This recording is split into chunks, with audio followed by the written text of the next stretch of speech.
time constraints, we move ahead to further in the action.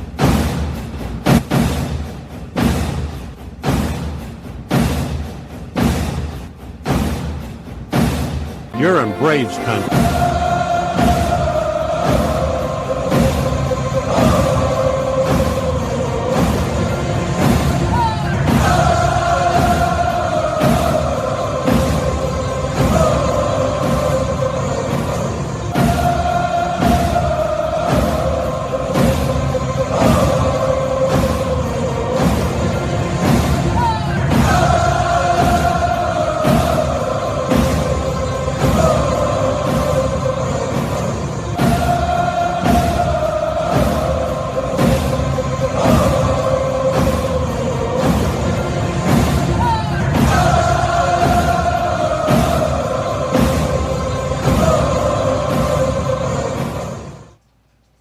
Good afternoon, Braves country. Hope you're having a great day as we're getting set to start yet another series here as the Braves will welcome in the Athletics, the Sacramento Athletics, previously the Oakland Athletics, previously the Kansas City and the Philadelphia Athletics, and soon to be the Las Vegas Athletics.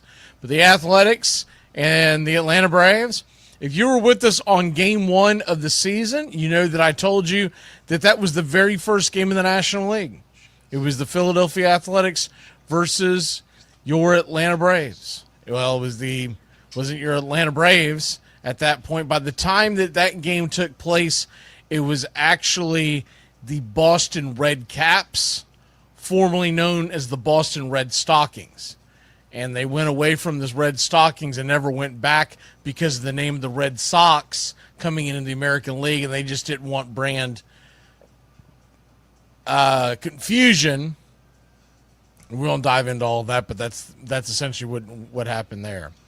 Atlanta Braves win a first series of the season, and I know it always feels different when you lose the last game but you win the first two because you're left on a down note heading it out of the series. But the simple fact of the matter is we took 2 out of 3 against a very good Kansas City team. You're going to see that later in the year. You're going to see Kansas City Royals are going to be a playoff contending team. That offense is real. They've got pretty good starting pitching. I think it's good enough to contend in the Central. Their biggest question mark is what got them in trouble on Saturday night, which was the bullpen. I thought the Braves did a great job of taking advantage and pouncing in that 9th inning on that bullpen, but it just wasn't in the cards on Sunday as they ran into very good veteran pitcher in Seth Lugo. He's always been a very solid pitcher, and so everybody should be pretty well rested except, of course, for Fuentes, but you can save him up for the second or third game of the Arizona series, and if someone gets in trouble, you'll just go run out there again. So, real quick, I do want to play this Walt Weiss clip. This was the post game. I just wanted to kind of lay that out for you because I felt like that the post game, I'm really liking his post game pressers, by the way. Walt Weiss he's a straight shooter, right? He just gets to the point. He doesn't go out there and try to sugarcoat anything. And he also, I feel like he's not BSing you, right?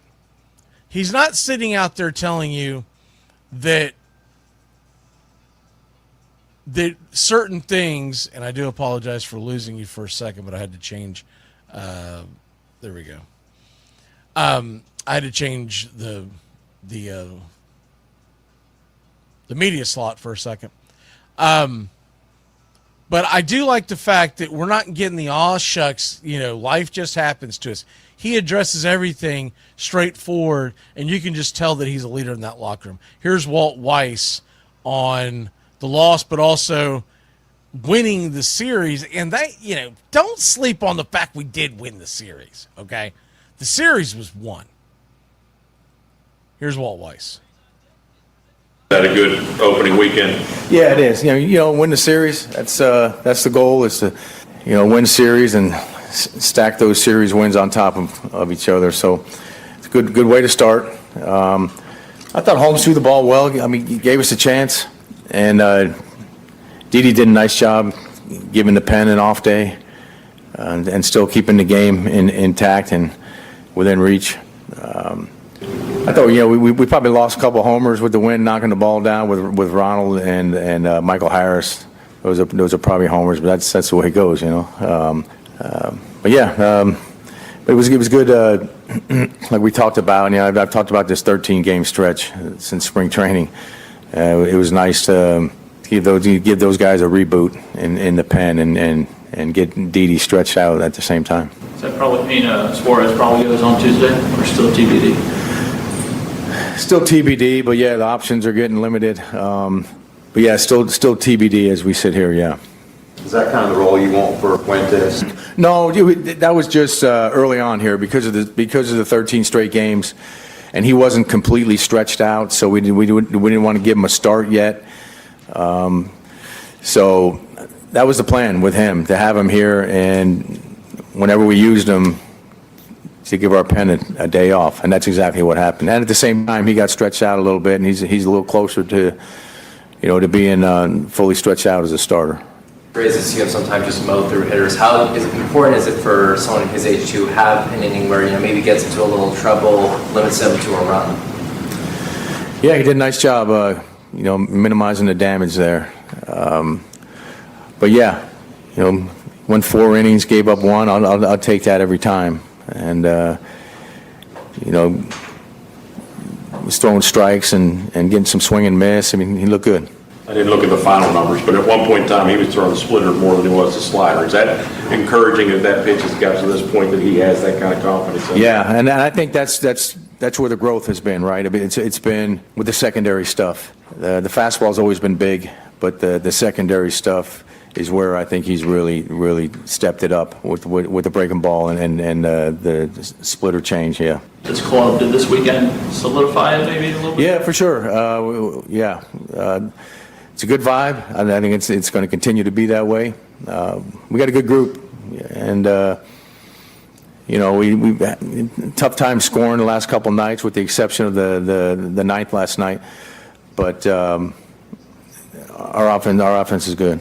Yeah, I feel good. Feel good about this club. Yeah, I've said that all spring. For Baldwin, we talk about how hard he hits it. In a day like this, it helps because he can get it right through that wind or underneath it or whatever you want to say.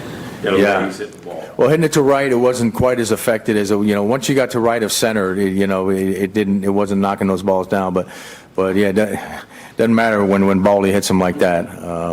We talked about him being just a pure hitter. That's what he is. Saw Strider playing pitch and catch a little before the game. How's his timetable looking right now?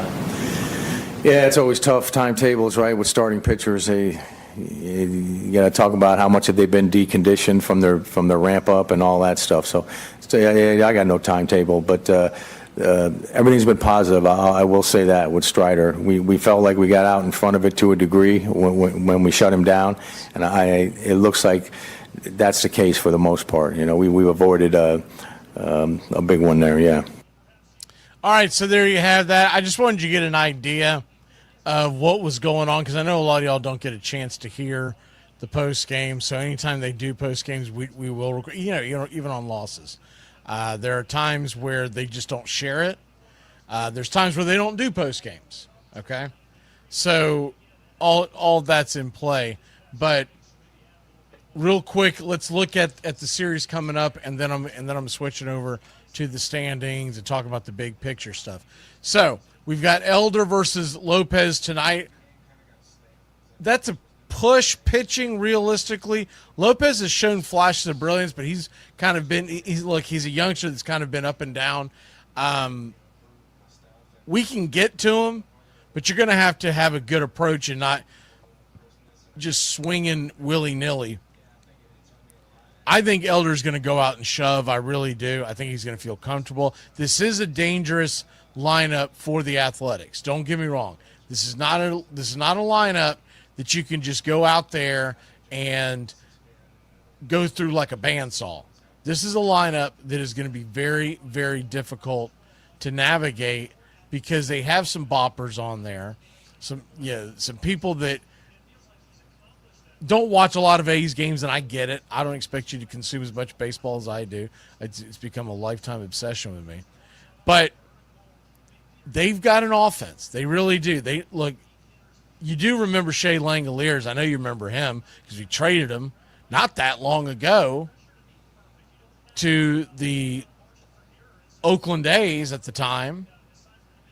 And that's what Sean Murphy came in. That was all part of that whole thing where Langoliers got traded and William Contreras got traded. And that all shifted around it. Remember, at one point, Langoliers was talking about the future. Well, Shea Langoliers, and they call him Bangoliers nowadays. I might have the trades mixed up in my head, but we did trade him out there.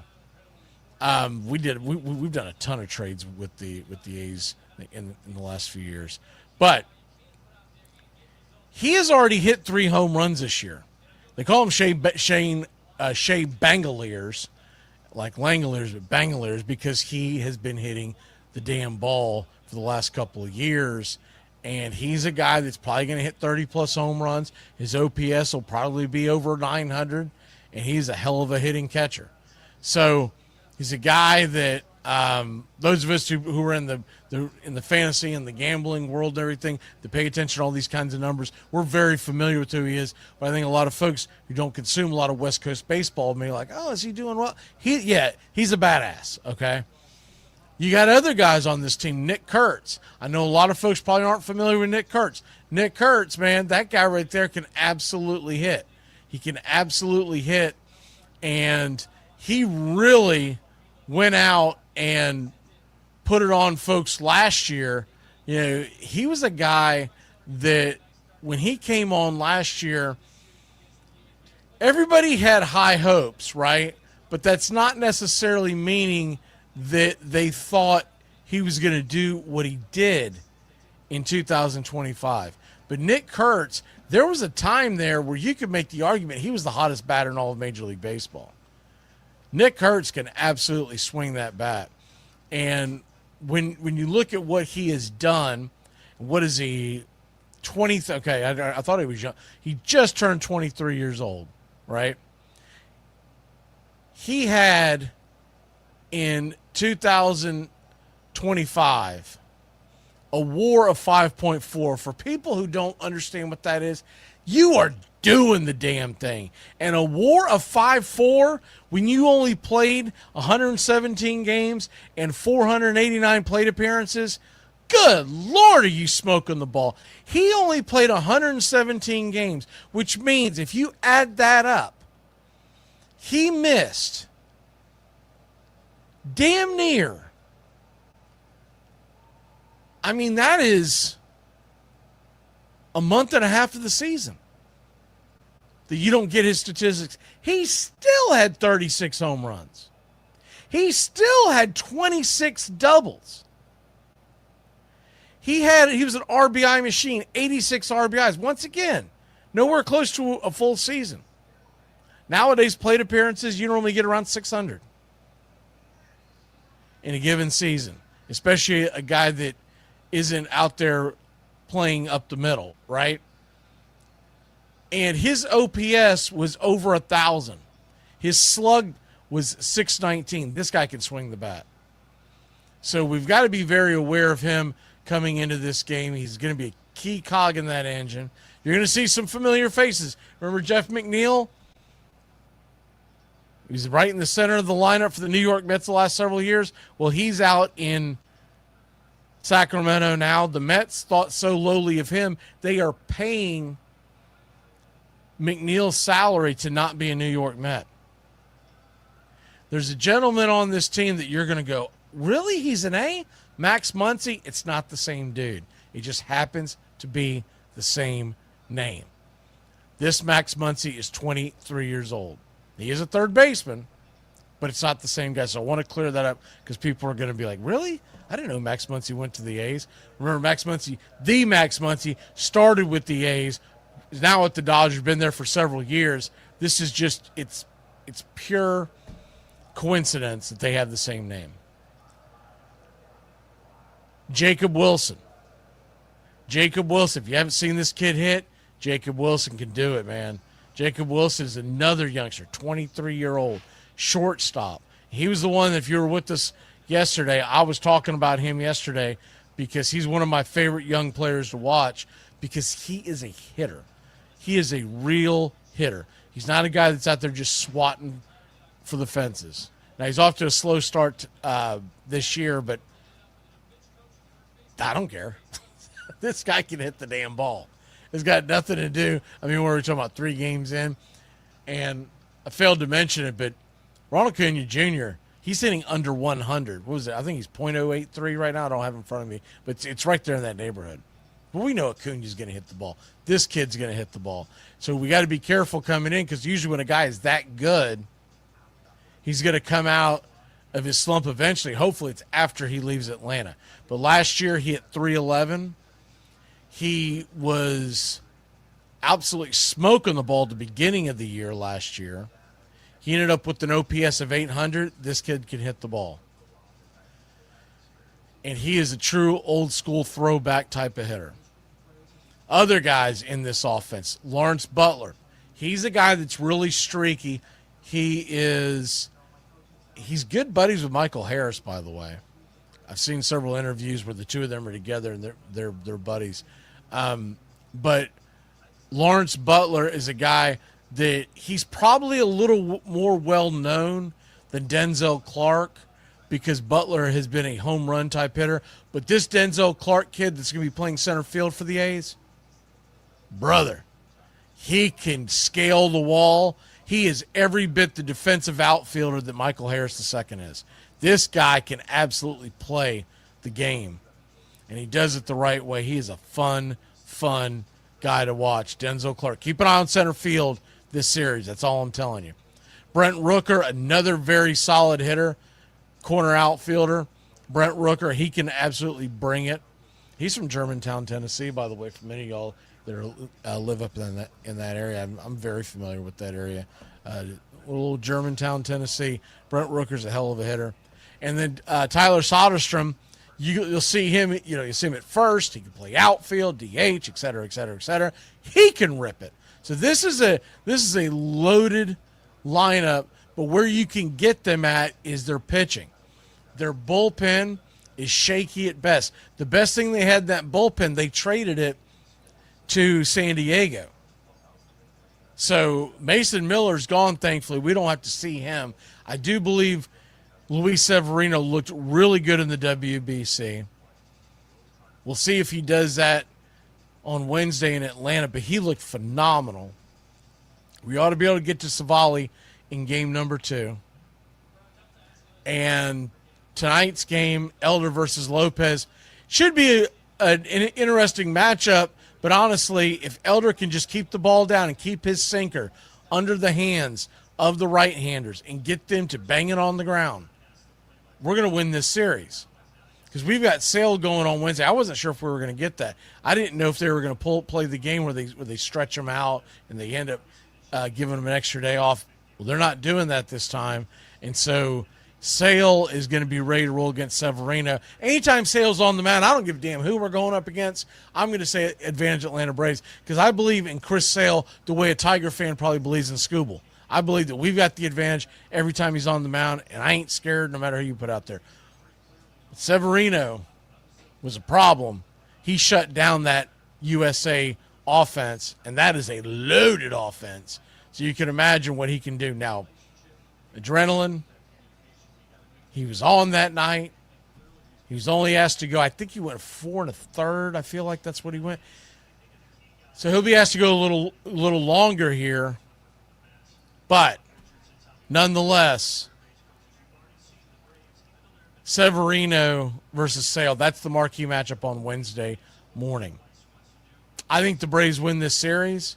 The game that I'm most concerned with is that middle game, Jose Suarez versus Savali. Mainly because Jose Suarez, he's not going to blow you away. He is literally going to lean on his defense and hope that his offense scores some runs. Savali, he has been a very good pitcher for years in Major League Baseball. He is well past his prime. But with that being said, you never know when a veteran can go out there and shove and surprise you on the day. So I do think the Braves win the series, but game 2 really does concern me. To get a sweep, we're going to have to be hitting on all cylinders on Tuesday night. Tonight, I just expect Elder to go out there and do it loud. Looking at the standings real quick before we get out of your hair, 'cause I told you we weren't going to make these super long. In fact, this one's longer than I expected it to be. You look at the standings right now, and that's at the end of where are we at? We're 5 games in, or I'm sorry, 3 games in, 5-team division.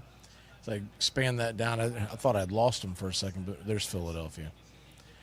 So we're looking up at the Miami Marlins right now. They are the only undefeated team left in the division. They're 3-0, but realize the Miami Marlins were at home against the Colorado Rockies, who I believe are the worst team in baseball. So I'm not super concerned with that. I'm really not. I feel like that they are going to fall by the wayside. This is the same old thing to me. I am much more concerned with the final scores of what are the Mets doing and what are the Phillies doing. The Pirates helped us out and finally won one on Sunday. I don't know how many of y'all caught the tail end of that. It was still going on when we finished our game, so I watched it. It was a fun game. Went to extra innings. Pirates ended up winning by 1. I want to say 4-3 was the final. I don't have it in front of me. But Philly lost again, and this is a Texas team that's not supposed to really be sunshine and roses all year long. Remember, they lose this series at home to the Texas Rangers, and the Rangers had to push back Jacob deGrom because he had some kind of neck issue. You know deGrom's always hurt. But they didn't have deGrom. And still Texas goes in and beats Philly. That's got to be a concern for Philly fans. I told y'all at the beginning of the season, I'm sticking with it. I'm not going to back off it, even if they go on some long winning streak. I don't think the locker room is right in Philly, and I think they're going to eat their own. So I feel like at the end of the day, if my prediction comes through, it's a 2-team race in this division. It's us versus the Mets. But you do have to keep an eye on the Phillies. They do have a loaded roster. I just believe that what Dombrowski did in front of God and everybody, basically slapping Bryce Harper in the face, I think that's going to come back. That never pays off. When your GM or coach goes out and trashes their star player, the guy's supposed to be the leader in the locker room, they get defensive. They start lashing out. They don't even mean to do it, but it's going to happen. And they start thinking, does everybody else question me as well? The whole 9 yards. Real quick takes on what's going on around Major League Baseball in case I know we get sucked into a vacuum on the whole 9 yards. We're going to be doing this on all the Braves Country Todays. A little bit more next time. I'd want to give the full room to the previous series, but undefeated teams after everybody's played 3 games. Blue Jays swept the A's, so you got to be a little concerned about that because when a team comes in and they're 0-3, their back's up against the wall, they're going to be looking to get that first win. So I was really hoping that the A's would get a win coming in, but they did not. So they're going to be licking their wounds, and that's always a dangerous animal when someone's desperate on a win. Yankees swept the Giants. I was surprised by that. I thought the Giants would win at least one game there. It's a good Yankees team, don't get me wrong, but I thought the Giants at home would find a way. Tampa Bay, they're 1-2. Red Sox are 1-2. None of these really nothing that's happened the first 3 days really going to make a big deal. But as far as ones that will stand out to you, Miami's 3-0. Nobody's shocked that the Dodgers are 3-0, and you should not be shocked that the Brewers are 3-0 because the Brewers are always 3-0. Most fans can't name 5 guys on their team, but they're going to cruise to a division title. You better best believe. And looking at that division, by the way, how about the Cubs being at the bottom right now? Now, 3 games in, let's not overreact, but they're 1-2 after losing a series at home to the Nationals. Are you crazy? Are you kidding me? What is going on? All right, and Houston and the Angels, they split a 4-game series. They actually played a 4-game series. I think they were the only ones to do it. And Angels are playing pretty good baseball out the chute, so hopefully that cools off before we see them. All right, we're going to see you. We're going to cool off and see you tonight, 7:15 first pitch. Come on the air about 6:15, and away we go. Y'all have a great one, Braves Country.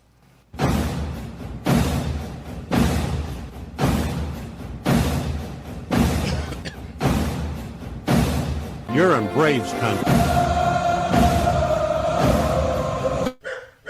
I state your name.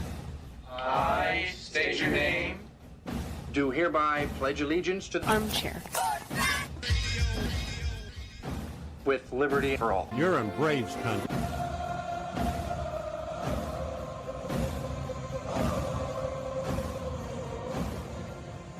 Ladies and gentlemen, please direct your attention now to the area in front of the pitcher's mound for tonight's ceremonial first pitch. You can't drink like me, you can't smoke like me. So don't try and be like me. Let's party together. There's something kind of about a kid that's never played baseball. What the hell's going on out here? Well, scared because his eyelids are jammed and his old man's here. We need a live rooster to take the curse off Jose's glove, and nobody seems to know what to get Millie for their wedding present. We're dealing with a lot of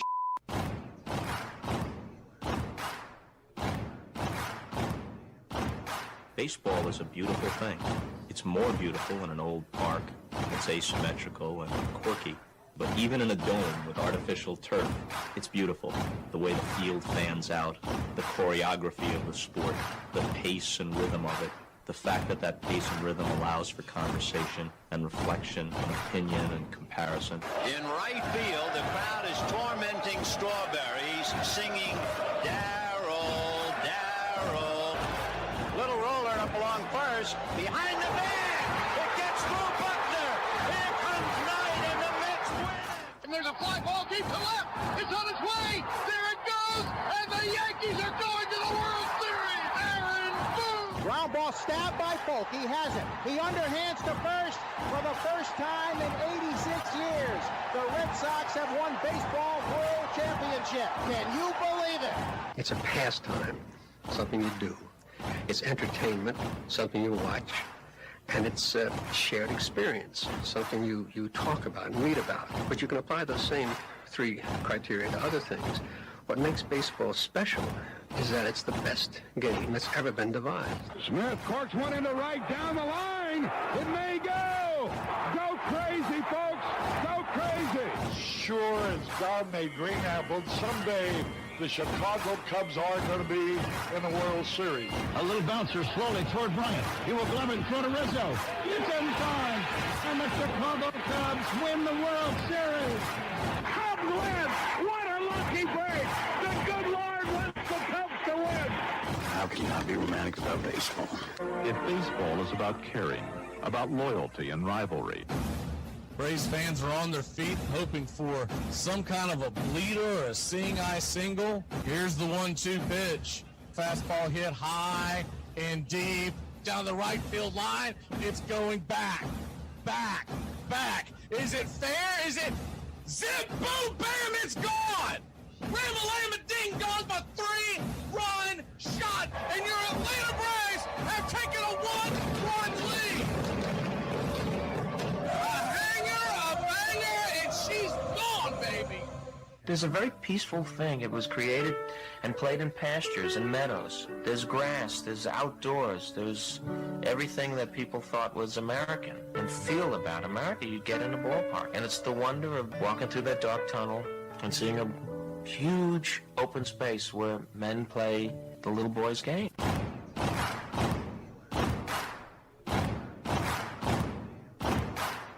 People will come. There come caresses they can't even fathom. Not knowing for sure why they're doing it. They'll arrive at your door as innocent as children longing for the past. Sit in shirt sleeves, perfect afternoon. They had reserved seats somewhere along one of the baselines. That when they were children, cheered their heroes. It'll be as if they'd dipped themselves in magic waters. The memories will be so thick that I've brushed them away from their faces. People will come. The one constant through all the years has been baseball. America has rolled by like an army of steamrollers. Been erased like a blackboard. Rebuilt and erased again. Baseball to mark the time. This field, this game, it's a part of our past. It reminds us of all that once was good. And it could be again. Oh, people will come. People will most definitely come. We're all told at some point in time we can no longer play the children's game. We just don't know when that's going to be. Some of us are told at 18, some of us are told at 40. But we're all told.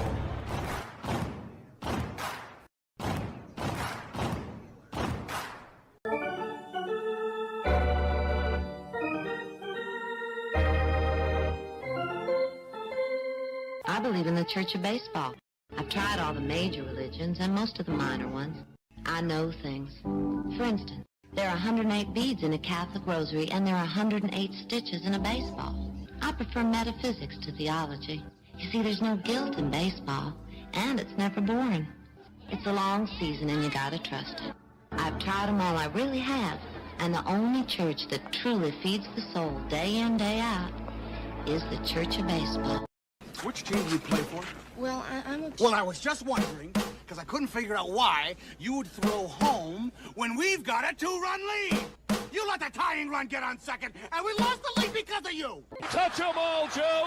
You'll never hit a bigger home run in your life.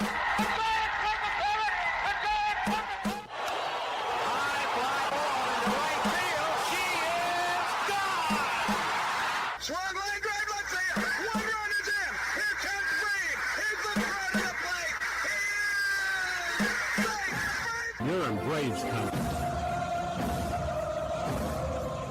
If there's a bigger thing going on right now, I don't know what it is. We're down to one strike here. Gurriel, the last hope for the Houston Astros. Here's the 0-2 pitch. Swung on, bounced over to Dansby. Dansby fires it over to Fuss. And here comes the dog pile. Fire the cannons in the battery. Do the chop all throughout Braves country. Pop that top. Your Atlanta Braves have won it all. Here's a list of the players we'll be inviting to camp. I never heard of half of these guys. And the ones I do know are way past their prime. Most of these guys never had a prime. This guy here is dead.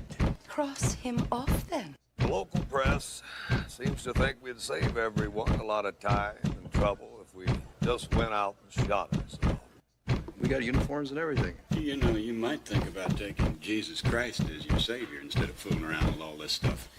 I like him very much. He no help with curveball. You trying to say Jesus Christ can't hit a curveball?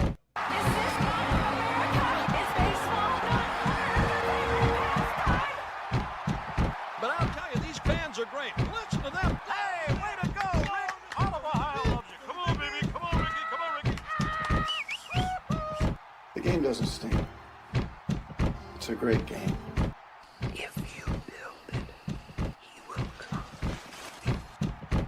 You know, one of the best things about being an ex-big leaguer is getting freebies to the game.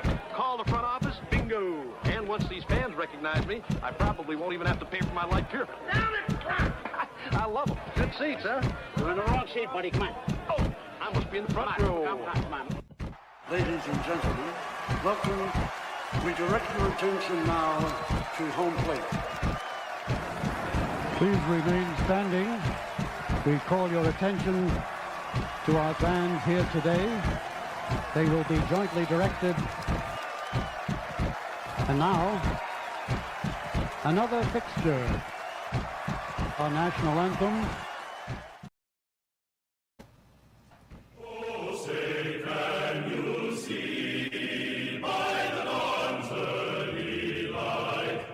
What so proud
Ladies and gentlemen, we'd like to introduce today's teams as participants in this historic game.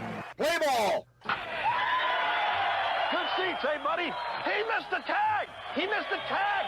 He missed the tag.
A beer? 7 o'clock in the morning. Scotch?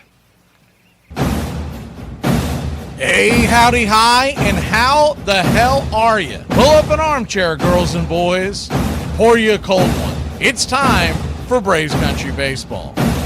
You're listening live, and the Atlanta Braves are back at it. We're right here with you. We're set for pitch by pitch, play by play, the classic call of radio baseball. Hi, I'm Mac McGee. It's time to put it all aside for what should be a great game here on the Diamond. As we take you out to the old ballpark, kick up your feet, let's take a journey back to the golden age of radio baseball. We'll do our best to paint the picture as the game goes along. Roll call is on the way. It's time to join the country club, join in the fun, and chop along. Get your game face on. We'll go over the lineups as the game moves along.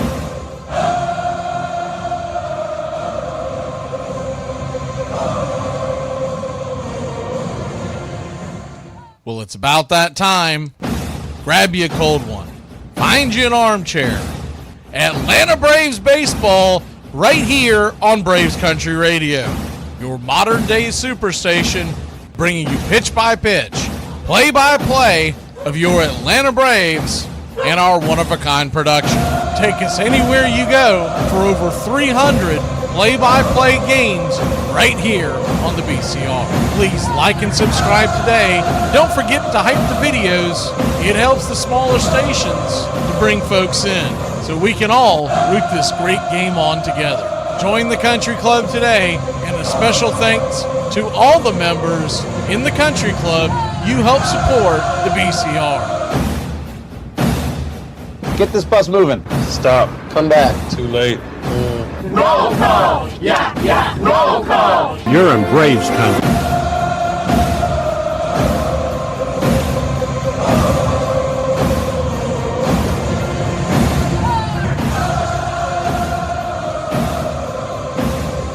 Good evening, Braves country.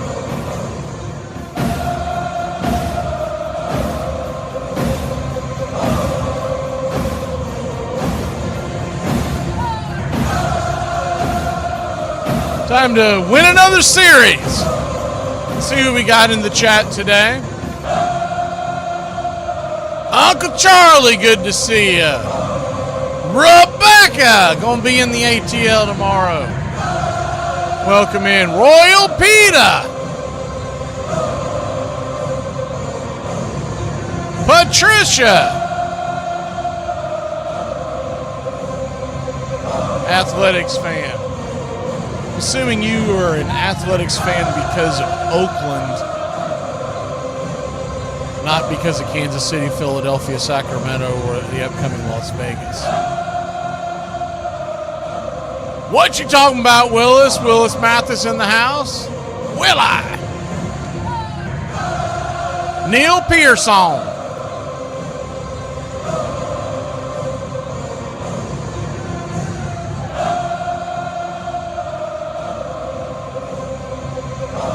Hey, we're getting good news out of Philly already. The Nats are on top of the Phillies 4-0. They're heading to the second inning. So, how about that? Never too early to have the Phillies lose or the Mets. The Mets don't play for another hour. They're in St. Louis tonight. Justin Green machine. Denise.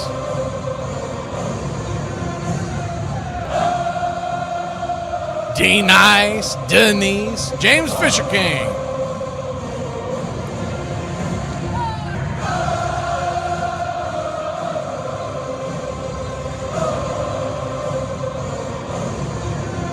Bunny, we'll just say Bunny. I'm not sure what the rest of it stands for. Edward Spry guy.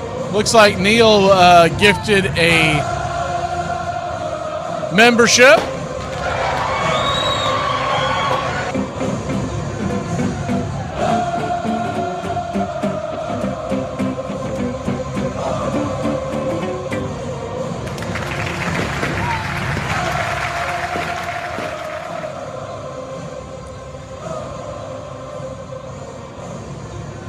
Welcome to the club. Who is that? Bunny? Spider. Man, that is a long name. Spider Burns. I wasn't sure if I was about to accidentally say something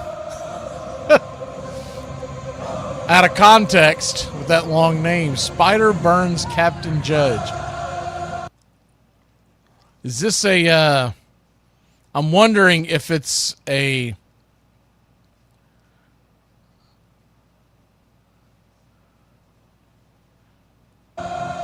is Spider Burns Captain Judge an Aaron Judge fan? Or is that just absolutely just random? Spider Burns Captain Judge. You gotta love the name, though. Uncle Charlie, Nate Frady.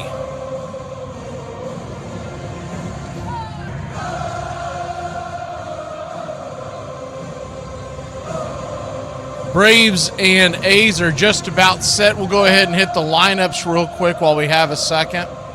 Waiting for the 3D to kick in, then we'll lift the curtain.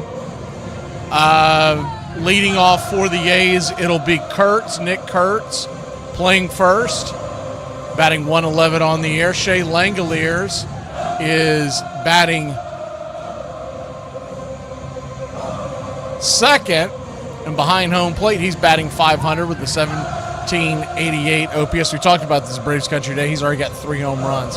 Soderstrom is in left field tonight, batting 167, batting third. Rooker, the designated hitter, batting 077, the cleanup hitter.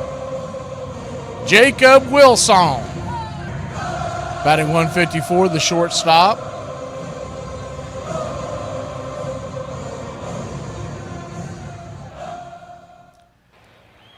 We're just about set for pitch-by-pitch, play-by-play. Lawrence Butler, the center fielder, will be due up after that. He's batting 154 on the season. I'm sorry. I got that flip-flop. Wilson batting 154. After that, it'll be Lawrence Butler. He's in center field tonight, and he has not gotten a hit yet. Muncy is batting 7th and at third, batting 167. McNeil batting 8th and playing second base, and Cortez is in right field, and he's batting 9th. On the mound for the Athletics, it'll be Lopez, and he'll be going head-to-head with Bryce Elder. Backing up Elder in the bottom of the first, it'll be Acuna in right, Baldwin, the designated hitter, batting second. Ozzie Albies batting third, playing second. He's batting 364 on the year. Matt Olson is batting cleanup and at first, batting 250 with a 583 OPS. Riley is batting fifth and at third base with a 364 clip, 781 OPS. Eli White batting sixth and in left with a 250 average. He's 1 for 4 on the year. Dubon is back in the lineup and playing short, batting 167. Heim is back in the lineup and behind the plate. He's batting 8th. He's looking for his first hit of the year, but remember, he got a few walks the other night. And Michael Harris, the second, batting 364, batting 9th and patrolling center field for your Atlanta Braves. Let's go ahead and hit up. It's like Peter welcoming in some brand new Country Club members. Thank you, Peter.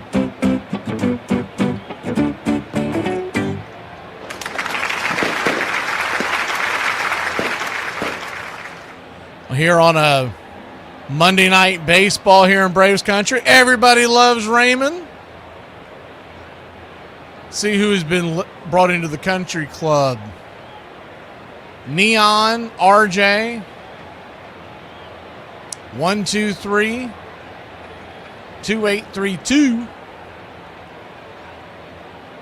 I think I already said Eli, but maybe I didn't. Eli as well.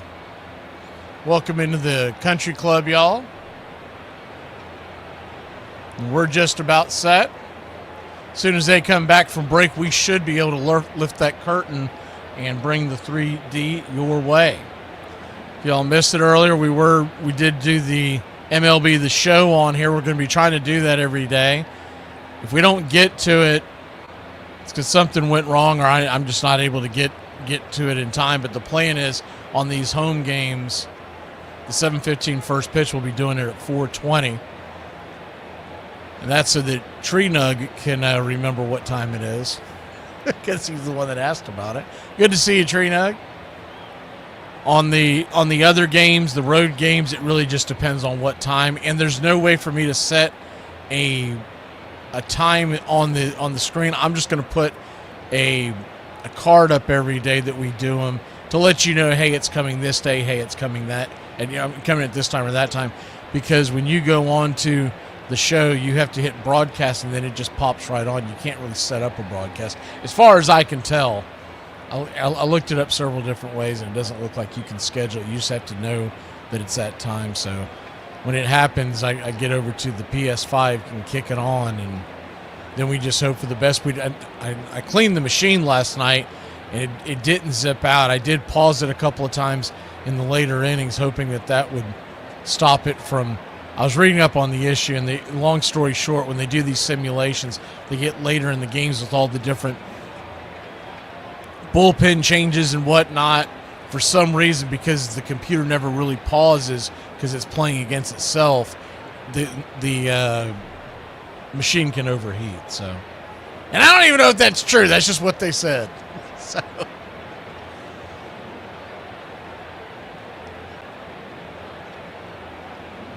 So hopefully we can get another series win. We got tonight, tomorrow night, same bat time, same bat channel. And remember, Wednesday is a getaway day, 12:15 first pitch. We'll come on the air at 11:15. Wednesday is also a doubleheader. We got a doubleheader on Wednesday and Friday this week. Wednesday, it'll be Yankees versus the Mariners, following Braves and A's, and then on Friday it's Red Sox and Padres, the early game, with the Braves and Diamondbacks that night as we go on the road into the West Coast. We are waiting for Bryce Elder to fire his final warm-up tosses, and he's a little bit behind schedule, but looks like he's pretty close to getting ready. And once again, as soon as it comes on, we will kick it. I've already tried it a couple of times and it has done a little false start. I think we might be there though. Let me give it one more try. They've gotten better. It used to be where you had to wait a couple of pitches in before you could fire it up. Yep, there we go. We'll lift the curtain. Speaking of lifting the curtain, the Braves Country today, going forward, we will be having that on the Country Club at noon. And then we will play you the audio for that game, pregame. Doing that for a couple of reasons. One of the reasons is we're going to let the Country Club folks, we talked about this and joked about it last night in a text. It was like, why not? Let's do it. We're going to lift the restrictions on language in the country club chat, so y'all have at it. Bryce Elder's getting set. We got left to right across the outfield. Eli White, Michael Harris II, Ronald Acuna Jr. going left to right. Around the horn, we'll introduce that here in a second because, yes, sir, it is baseball time in Braves country, and the first pitch on the way is a check swing sinker off the edge to Nick Kurtz. It's 0-1. Righty-lefty matchup. The 0-1 pitch, swing and a miss. It's 0-2. Round the horn, left to right, it's Riley, Dubon, Ozzie to Olson. Heim is behind the plate as the Drake will be your designated hitter. The 0-2 pitch, kicks and fires, and it's just below the knees, 1-2. So 1-2 count. Hope everybody's enjoying the night.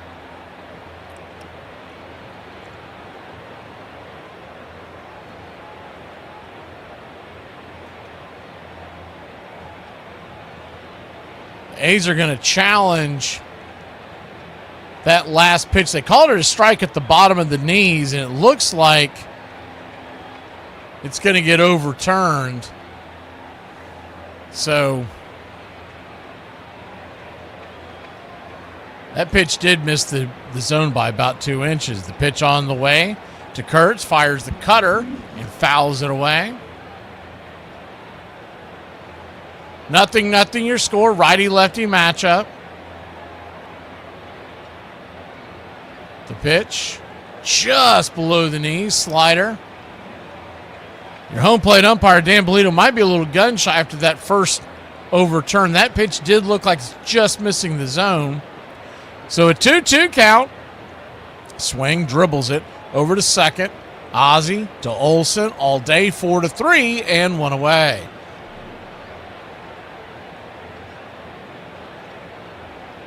The ABS really has changed the game overnight. And look, if you didn't have the ABS challenge, sinkers like that if the umpire's calling them, that becomes almost impossible to hit. And it would have been a huge advantage for Elder. Righty-righty matchup is Langoliers. Takes a first swing and whistles it right by him. Swing and a miss. It's 0-1. Langoliers, 31 home runs on the 2025 season. The ex-Atlanta Brave prospect, the 0-1. Down and away, it's 1-1. So 1-1 count.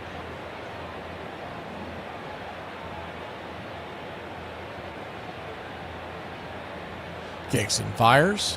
Swing, fouls it away. 1-2. Willis, I saw you say you like it here because it's clean. That is only going to be during the Braves Country Todays. That's only, let people have at it. It's behind the country club membership. That won't change for the ball games. I mean, we hope people don't abuse it and get ugly with each other, but it's just more of being a little more lenient. 1-2 count. Kicks and fires and punched him out on the outer track. Strike 3. A little bit of a delay there by home plate umpire Dan Bellino. I mean, he kind of had to come up out of the crouch position and lightly moved his arms. I want to see some emphasis from his home plate umpire. Your home plate umpire is Dan Bellino. First base umpire, Mark Rippinger. Second base will be manned by Shane Livensparger. And then down the third base line, it's Dan Merzel. First pitch is a bender right there at the knees to Tyler Soderstrom. It's 0-1.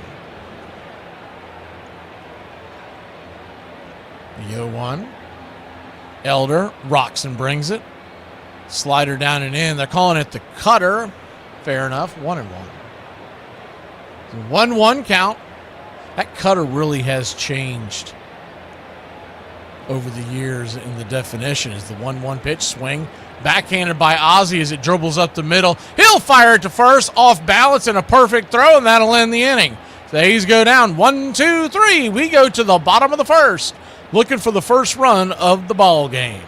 Mamdani says that when it comes to affordable housing in New York City, artists are going to be prioritized. So if you're a single mother of 3 about to get evicted, now is a good time to start rapping.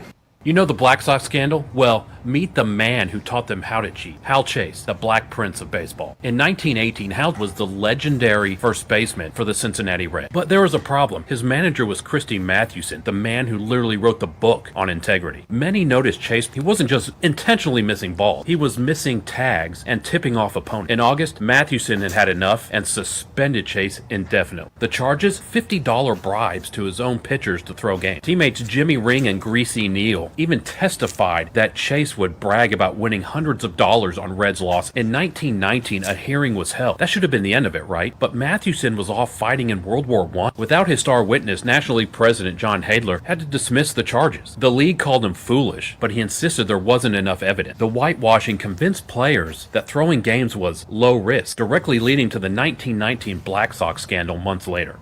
Let's fast forward a year later. It's Yankee Stadium. Roger Maris at the plate looking for number 60. 2-0 Baltimore, third inning, 2 outs, nobody on. And this is what the people have come to see. There it is. There it is. If it stays fair, and it is number 60. How about that? There's standing ovation. A standing ovation for Roger Maris, who got number 60. And they're calling him out of the dugout. This is most unusual. They are asking him to come out of the dugout. Now this is something. They are standing and asking Roger to come out. Come out, Roger. How about that? Come out of there he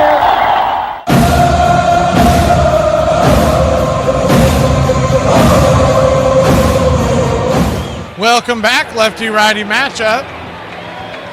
Lopez takes the bump. First pitch is outside for a ball to Ronald Acuna Jr. It's 1-0. The 1-0 smacks the outer edge with the cutter. When the cutter first came about, it was a tight pitch that barely moved, but it just moved enough in on your hands. Nowadays, pitches that look like sliders look like cutters. The 1-1, high and out of the zone. 2-1. Yeah, Mark, fear not, that's not something we're going to. I mean, this is always going to be a family channel. The 2-1 count. Outside wide. Ball 3-3. When you consider what time those are Braves Country Days come on, I mean, kids will be in school, so we won't even worry about that part. The 3-1 pitch. Swing and a miss. 3-2. Not to mention the fact that you're going to have to be a member to be able to see. But I mean, it's not turning into just debauchery. We're just not going to police the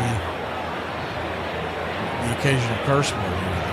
Hopefully, some of y'all have dictionaries and thesauruses. Easy for me to say. 3-2 pitch, outside wide, ball 4.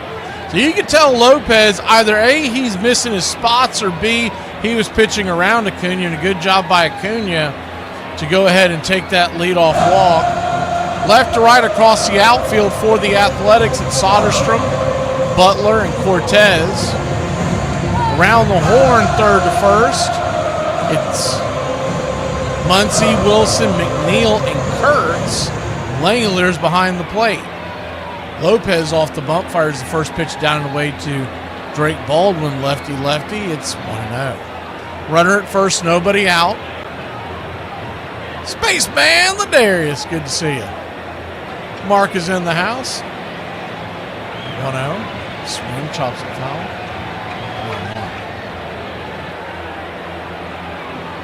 1-1 count. Runner at first. Bottom of the first, it's 0-0 A's and Braves. The infield is playing back into the right in double play depth. Acuna, he'll run back to first real quick as the pickoff attempt from Lopez is a little late. Of course, Jeff McNeil, the second baseman for the A's, longtime New York Metropolitan. 1-1. Outside wide, 2-1. I think they used to call him Rat, or it was something Rat in New York. I never could understand. I don't think I ever got the story on that, like why he's called that. If they think he looks like one, or is he dirty like a rat? Anyway, you look at it, it's not a compliment. The 2-1 outside wide, ball 3-1. Any Mets fans in here that may know, I'm all ears. As maybe Jeff McNeil is too. Maybe he's got rat ears. I don't know. 3-1 count. Drake digging in. The pitch, swing, rips it into right field. That's down for a base hit. And that'll be runners on first and second. Acuna goes station to station. Nobody out for the Drake. You don't like the Drake? I love the Drake. How could you not like the Drake? Who's the Drake? The Drake is good. Leveled that pitch. Lopez's last outing of the spring, he had mixed results. He got himself some strikeouts, but he also walked for Ozzie Albies, who from the right side of the plate hit the first Braves home run of the year on Friday night. And he's turned around again. First pitch on the way. High and out of the zone. Four-seam fastball. It's 1-0. Infield is playing back into the left now with the right-handed bat of Ozzie. Kurtz is by his lonesome on the right side of the infield. McNeil is almost touching the second base bag. The 1-0. Swing. Fouls it back. Cutter off the edge. It's 1-1. Anything hit to the right side is going to be a challenge for Kurtz to get over and cover the bag. And anything that goes right down the first base line, that's going to be at least one run, if not two. The 1-1 pitch, swing, pops it up, high in the sky. That ain't going to get her done. It's going to be caught. Man, a running catch in by Muncy. What a great acrobatic leaping grab. He was called off by Langoliers was underneath it. He heard Muncy calling him off, so he got out of the way. And Muncy had to leap in the air and catch it in full stride. That almost fell. Matt Olson, the batter. First pitch swinging by Olson, and that ball is going to get hit down the left field line. That ball is a fair ball. One run will score. It's 1-0 your Atlanta Braves. Here comes the throw to the infield. Drake Baldwin will be safe, and everybody's safe. Baldwin's at third, Matty's at second, and we got a one-run lead. This is not watered down. This is Ice House. Ice House. Smooth as it gets.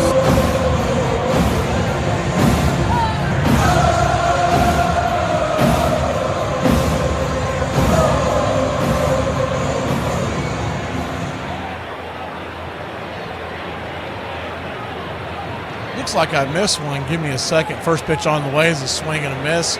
Cutter up top to Austin Riley. Thank you, Mr. Lung, Iron Lung. Gifting some memberships as well. Go one. Check swing. Missed high and inside. It's 1-1. So 1-1 count.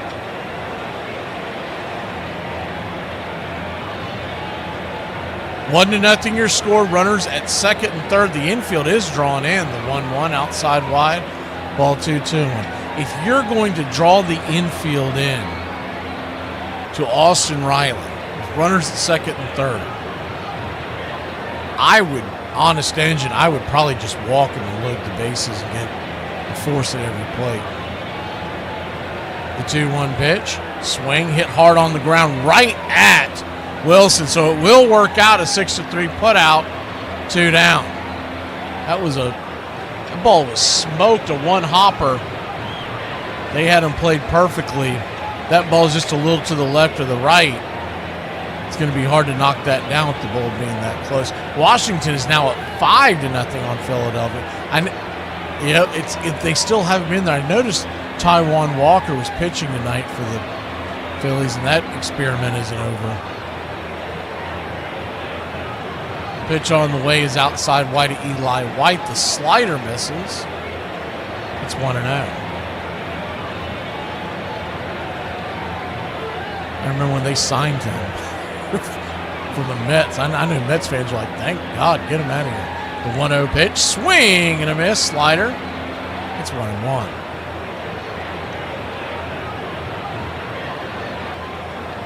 The 1-1 count. If you weren't here for the pregame, this is the very first matchup in the National League in Major League Baseball. It's the 1-1 outside wide to him. Philadelphia Athletics versus the then Boston Red Caps.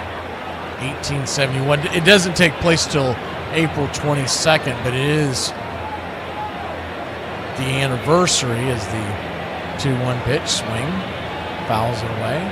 2-2. It's the 150th anniversary of the National League. Boston won that game 6-5 in Boston. Of course, they came over from the National Association, the 2-2. Outside wide. So a full count to Eli White. And the Braves are the longest, oldest, continuous baseball franchise in North America. The payoff pitch. Down below the knees, ball 4. Good call by Bellino and a great at bat by the book of Eli. Cursed be the ground for our sake. Both thorns and thistles it shall bring forth for us.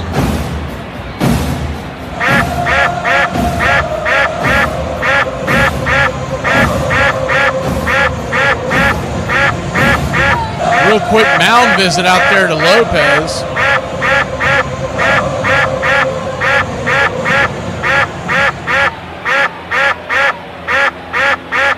Bases loaded. Ducks all over the pond.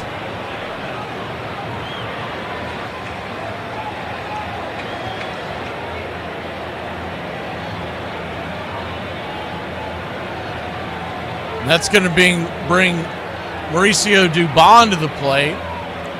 His bat's been quiet so far this year. It's going to be a great time for him to get off the Schneid. First pitch on the way is high and inside for a ball.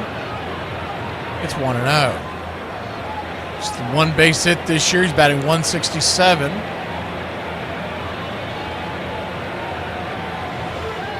Anything that gets down in the gap would clear the bases with Eli at first. The 1-0. Smacks the outer edge. Good slider out there. It's 1-1 count. We'll pull the screen back so you can see any kind of movement on the base paths. The 1-1 pitch brings it, and that pitch misses down below. Ball 2, 2-1. Jonah Heim is standing on deck. Michael Harris II is in the hole. So the 7, 8, 9 batters. Braves 1, A's nothing. The 2-1 pitch just misses high, and Dubon does not argue it. It evens up the count at 2-2. That pitch definitely missed the zone.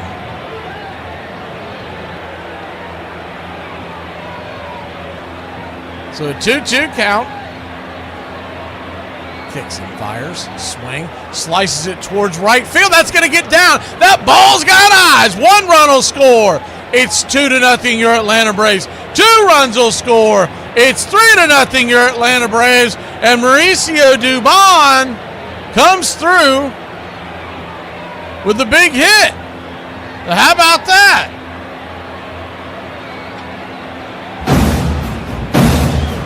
Pardon me, would you have any? But of course. One of life's finer pleasures. Slice it over the first baseman's head, Nick Kurtz. With 2 outs, everybody was going. Good hustle out there by Cortez to get the ball, because if not, Eli's coming in. Lefty-righty matchup. First pitch on the way. Runners at the corners. You can follow along at home. They're showing it on first and second. That is not correct. The runners are on the corners. It's 1-0. 1-0.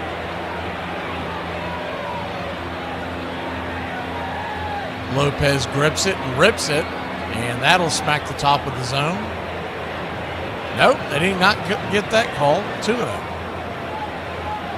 And that one, checking the track, yep, that should have been a strike. Should have been a strike, excuse me. So a 2-0 count, right down the pipe, 2-1. 3-0 your score. Braves got to the early lead here in the first, trying to build on this lead. Harris is on deck, Heim at the plate. Switch hitting backstop, digs in, the 2-1, misses high, ball 3. So a 3-1 count.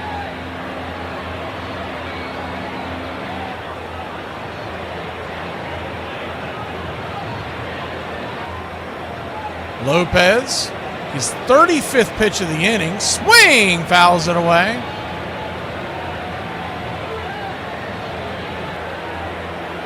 That's a mighty high number for the first inning. This could affect the entire bullpen of the Athletics if he doesn't settle down here. The payoff pitch. Down and away, ball 4. So Dubon will, Jonah Heim will head on down to first. Dubon to second. Eli will stay at third, and once again, we got ducks all over the pond.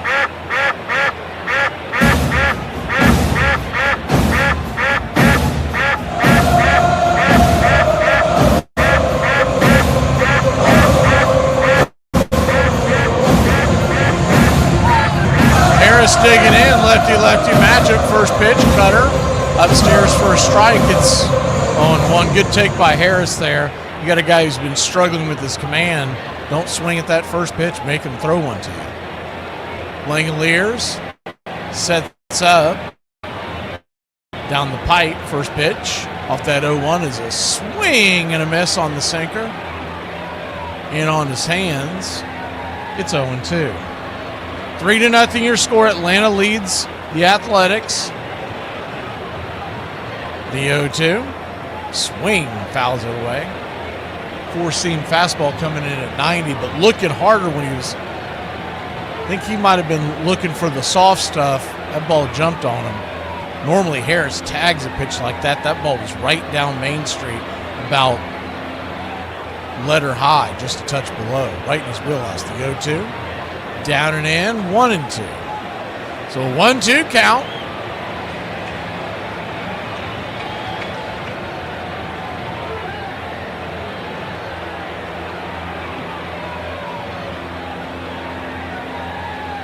Harris digging in, the pitch. Swing! That ball's popped up high in the sky.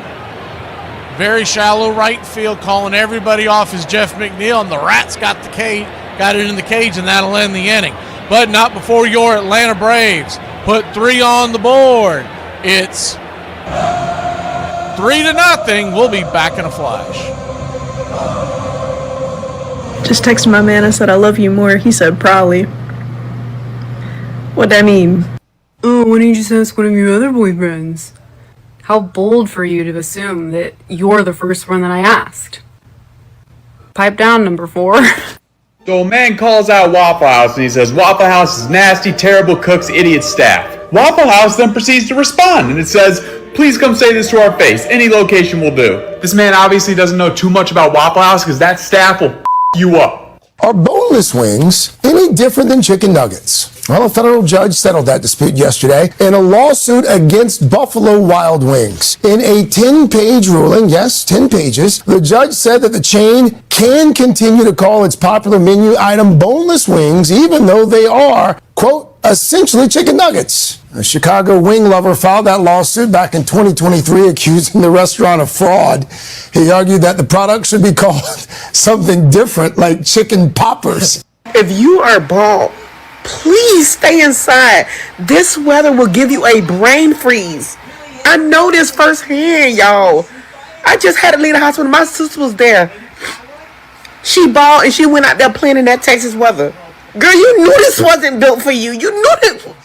Yogi knew the hitters very, very well. I mean, he really knew what their weakness was. And if a hitter had a weakness, I mean, he fed it to him constantly, until they proved to him that they could hit it. I watched hitters. I really did. I studied hitters. If I see a guy diving in, that ball's coming inside. I don't care. There's no question that the catcher runs the show back from behind the plate. He basically puts the puzzle together. He's the one that's putting the fingers down. How come you never told me you won a beauty contest?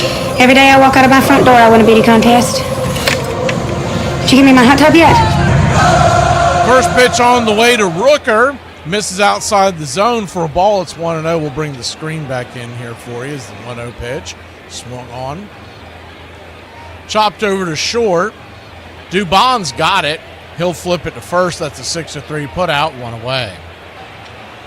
Atlanta Braves lead it 3-0. If you're just joining us, 3 runs, 3 hits, no errors for Atlanta in the first inning. Athletics went down 1-2-3 and now 1-2-3-4. That'll bring Jacob Wilson to the plate. Wilson, who was really known for his high batting average when he came into the league. As the first pitch on the way is right there for a strike. It's 0-1. And finished last year with 13 home runs. Ended up hitting .311. As the 0-1 pitch swing. Chops it over to short. Nifty scoop and flip. Man, oh man alive. Mauricio Dubon. He can play that position. 2 down. But Wilson was quoted in spring training saying that he is really working on his power game. Bulked up in the offseason. So it'll be interesting to see if his batting average suffers or does the same approach with just a little more power. I'm going to be disappointed because I like watching Wilson play because of his ability to get on base. It really is a throwback. First pitch to Lawrence Butler swung on and fouled away. It's 0-1.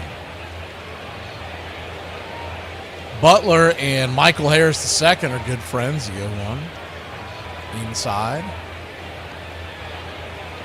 21. Lawrence Butler is from Burlington, New Jersey. Played a lot of travel ball around Harris. Is the 1-1 down away. 2-1. Seen them on several interviews. I don't know how much time they spent with each other as youngsters, but he went to high school at Westlake in Atlanta, Georgia. The 2-1, down and in. Ball 3-1.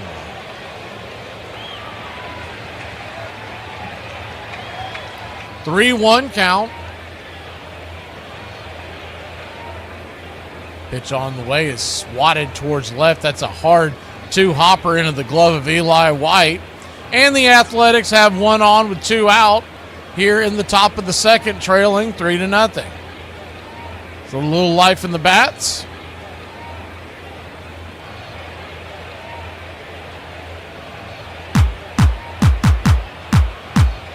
Harris, by the way, went to high school at Stockbridge.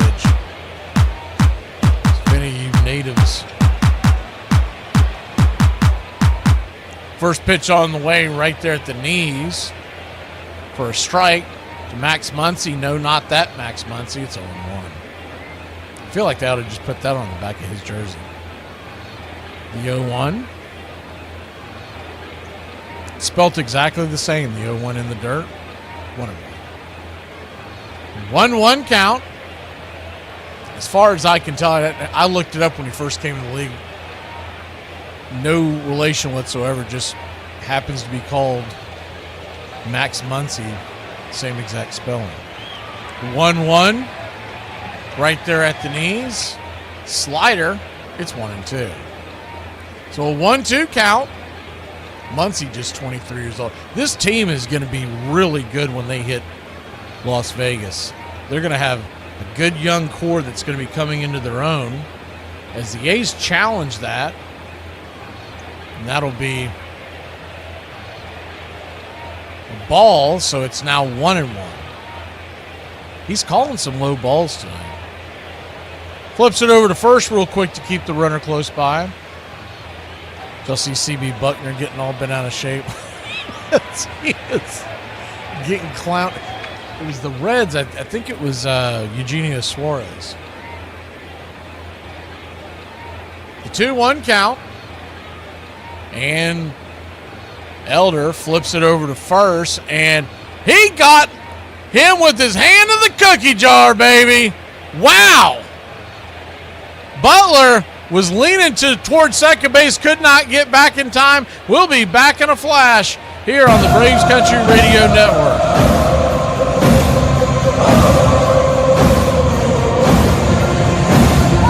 Yo, so recently it's come to my attention that the worst part about living alone and being single is... Listen, y'all don't tell the pretty one, but I might have a boyfriend at the gas station up from the house. You know about the Chevron on 24, and these some don't close. Well, I asked him before the ice storm come along. I was like, hey, man, y'all gonna be closed? He said, we ain't even got keys. I'm like, all right. He said, them doors ain't getting locked. And they was open, all right? Every time before me and the boys went duck hunting this year, stroll in there at 3:50, 4 o'clock in the morning, get a biscuit, the nicest people ever. You go back in there at 4 o'clock in the afternoon, same some still there. Well, I use two different kinds of vapes. I used to smoke Marlboro Reds like they were just growing on trees, and I got off Marlboro Reds by vapes. Well, not a lot of people carry the ones I use. It's some not only remembered both of my vapes, he stocked them and then cut me a two-for deal today. I got an ex-wife that didn't remember that much about me. Done stocked them and cut me a deal on it. And he makes the best Crispitos around. I ain't never had a foreign boyfriend, but he might be it. So, pretty one better step her up. My boy at the Chevron, that's hard to beat. 911, what's your emergency? Yes, my name is Katrina Ropes, and y'all have a warrant for my arrest. We do? Yes, ma'am. Come get me. It is cold as out here. In 1964, the Yankees won the pennant, their fifth straight. But Phil Rizzuto was at the mic alongside Harry Carey, who represented the Cardinals for the World Series. Something was up. What was going on? There were rumors swirling. It was never really sorted out. But Mel Allen, at the age of 51, at the peak of his game, Mel Allen was fired by the New York Yankees. Yeah, and you're right. There's never really been a clear-cut reason why that happened. But the Yankees were about to start a decline. When the Mets came along in 1962, their attendance started to go down. The Yankees did. The Mets actually outdrew the Yankees. And when that happens, viewership goes down for the Yankees. And when that happens, sales of Ballantine beer go down. So all these things are connected. Yep. Now, obviously, the king of the Ballantine blast. Lots of reasons, lots of rumors. We really don't know exactly why. Welcome back.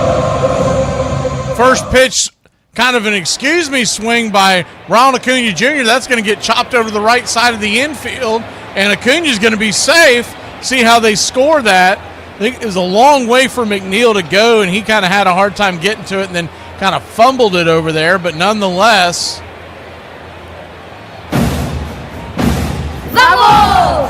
Bravo. Peppered it over there, almost like.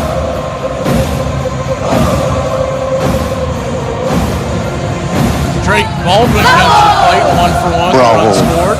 First pitch is right there for a strike. It's on one. Looks like they are going to give Acuna the base hit.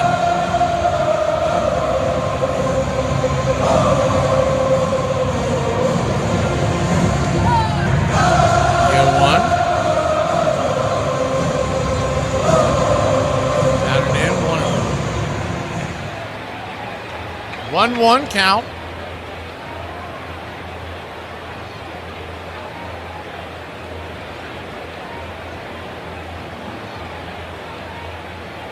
Kicks and fires. Swing, pops it up.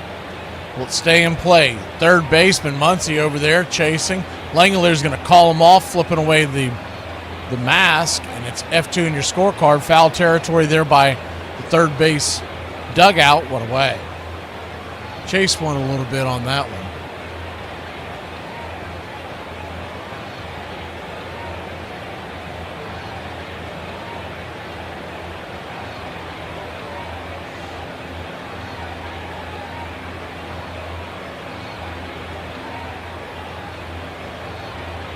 So Acuna at first and Ozzie the batter. First pitch is outside wide from Lopez. Way outside the zone. It's 1-0. Ozzie Albies. 0-for-1 on the day, batting .333 on the young season, the 1-0. Swing. Fouls it over the first base dugout. It's 1-1. Same two teams back at it tomorrow night here on Braves Country Radio. 7:15 first pitch will come on the air an hour before. Get you ready. 1-1 count. Runner goes, throw comes down to second base. Acuna, they're going to say he is safe. And Ronald Acuna Jr. steals second base. I feel the need for speed. They look into the dugout. I don't believe he's challenging. If he is, they have a weird way of challenging it. It's very close, though. His glove is hitting the bag just as the... Now, they do not challenge it. The 2-1 pitch. Swung on and chopped back to the mound. Lopez has it. Looks back the runner. He'll flip it to first. So Ozzy's down on a 1-3-2 down. It's kind of a nonchalant reaction by the dugout.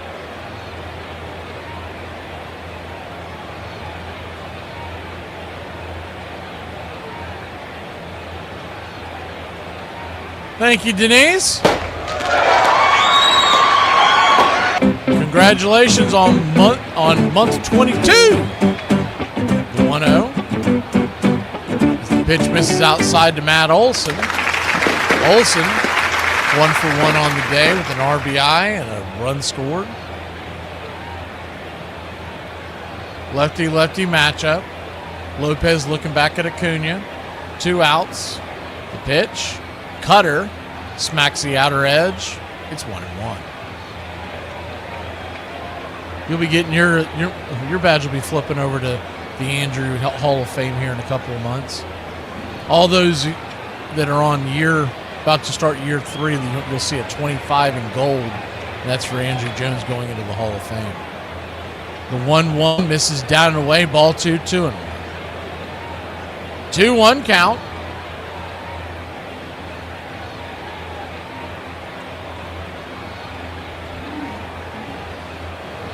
Kicks and fires. Check swing. Did he go around? He did not. 3-1. After he goes in the Hall of Fame, we'll probably change it to Dale Murphy's 3. Start trying to get him in there, but until then, what is that? It's usually end of July, early August. The 3-1 pitch. Outside wide ball 4, so they walk Olson. Runners at first and second. There are 2 outs.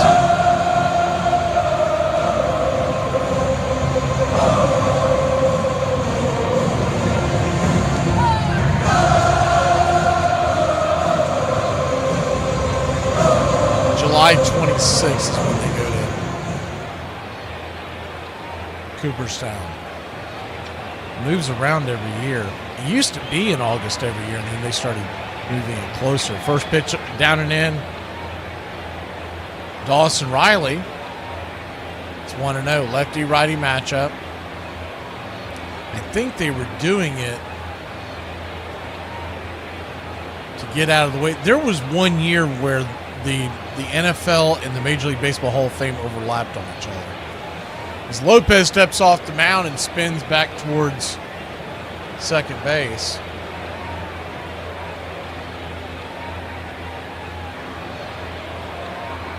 Move that camera out. For some reason, it's stuck down below. 1-0 count. Riley digging in. Pitch way outside. Wide ball 2-0. And I saw something. I don't know if it's true, but they were talking about on 2 different major sports talk shows this morning, so I'm assuming that there's some truth to it. They're saying, when they're saying next, I'm assuming they're talking about this coming football season. The 2-0 pitch, swing, pops it back, foul, 2-1. And I don't know if John's in here or not, but maybe he can verify this, because when one of the stations comes out of New York, they were saying that the NFL was going to put all of preseason football behind a paywall. 2-1 pitch, swing, chops it foul, 2-2. You can't get me to watch preseason football when it's free. And now you want me to pay for it? Yeah, okay. Deuce is wild, 2 on, 2 out, a 2-2 count.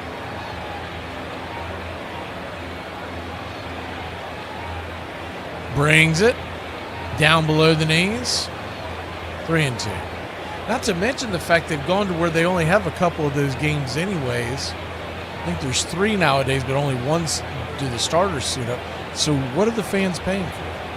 Full count, runners will be on the move. Riley digging in. The lefty-righty matchup is Lopez. Looks in, kicks and brings it. Swing, fouls it away. Right to the backstop. He was almost on that one. We'll do it again.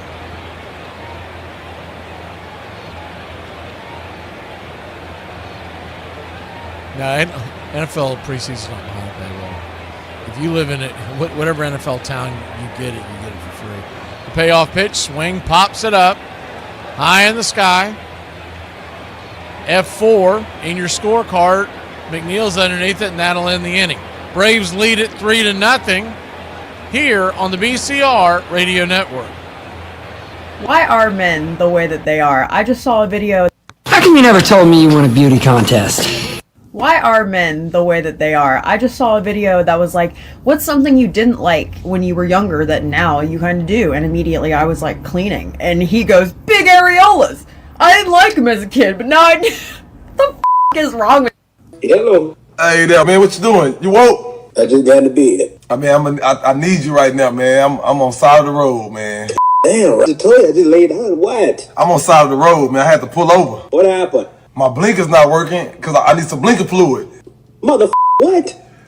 I need some blinker fluid, like so I can. Explain to me what the a blinker fluid is. So my blinkers is not working, so I need some blinker fluid so I can get my blinkers working. Ain't no such thing as no damn blinker fluid, you stupid remedial mother.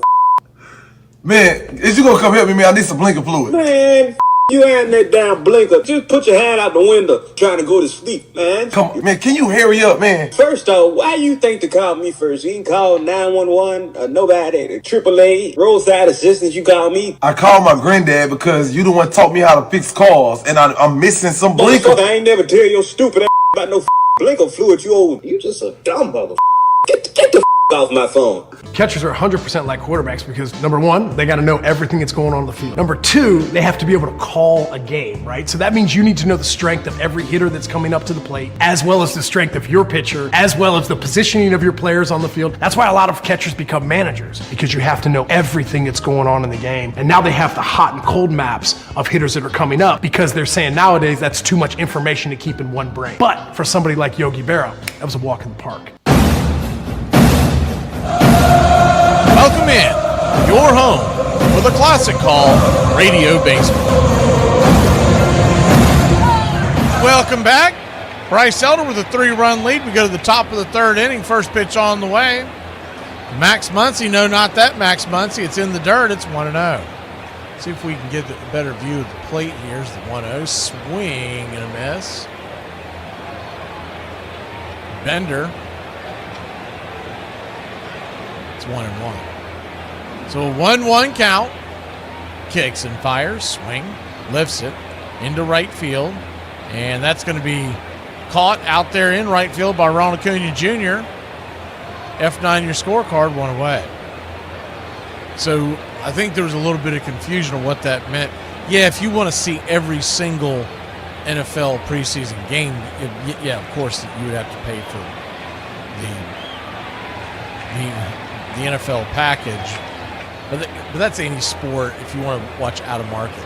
What they're saying is if you're living in your city or whoever your home team is, his first pitch is out and away for a ball, it's 1-0. They're going to charge you, so you're not going to get, for instance, if you live in Jacksonville, Florida, you get the Jaguars preseason games on your local TV market.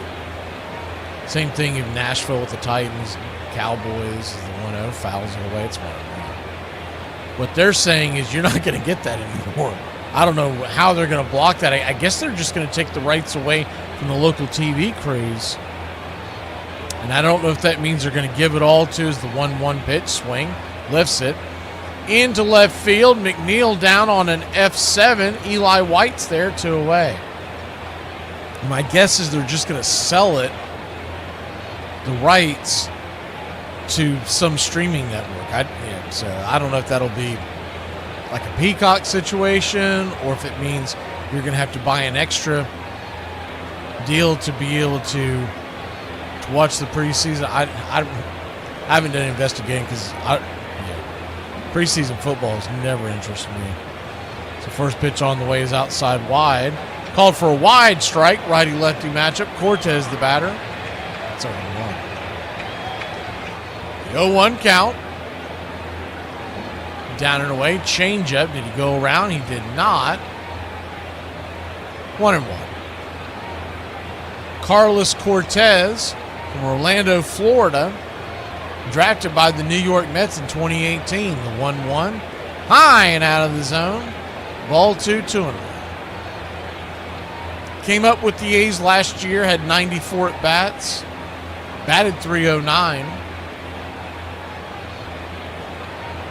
The 2-1 pitch, swing.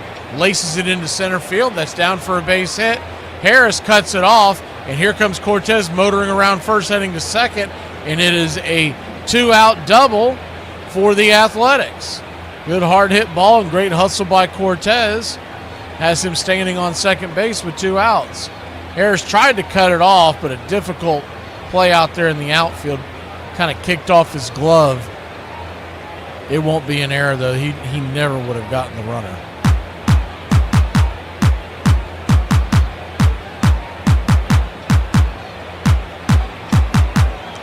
So runner at second, 2 outs. 3-0 your score. Pitch on the way is down and in. Slider, it's 1-0. Guy we talked about on Braves Country today, Denzel Clark, he is not in the lineup tonight. I believe it's just a routine day off. I didn't see any kind of update. We'll most likely see him tomorrow night.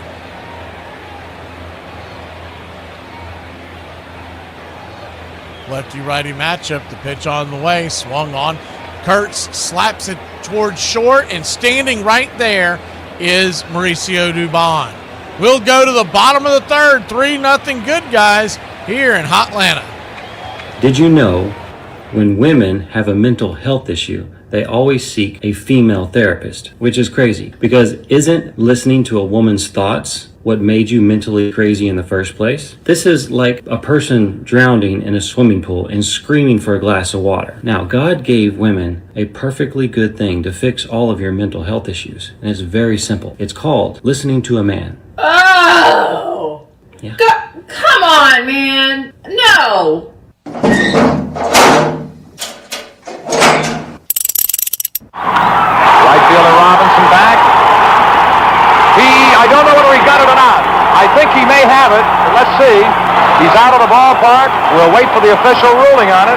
Now Houck is going to argue this one, believe me. Robinson had it and then fell into the front row of the seats, and the Yankees will put up a real beat. Let's not go anywhere. Here's the throw to Barrett to the plate, and Hammer is out. When you prepare as a catcher, pitchers trust you, right? And they know, he knows something. All I got to do is execute the pitch he calls, and I'm going to be okay. They win the final game 5-2 to remain the baseball champions of the world. You know, I go back to 1956. I was, as a 16-year-old, I was sitting in the bleachers. Well, I guess I was pulling for the Dodgers because I was a National League fan. Of course, about the 6th inning, I started pulling for the Yankees because you knew that Larson had something special going. Strike one. So Don Larson must have really studied Mr. Nagley because he's got the blueprint. Let's just take Don Larson, for instance. Don had a losing career in baseball. He lost more games than he won. And yet at that time, Yogi was able to bring the most out of him so that people are still remembering that perfect game in baseball. Don Larson never shook him off once in 97 pitches.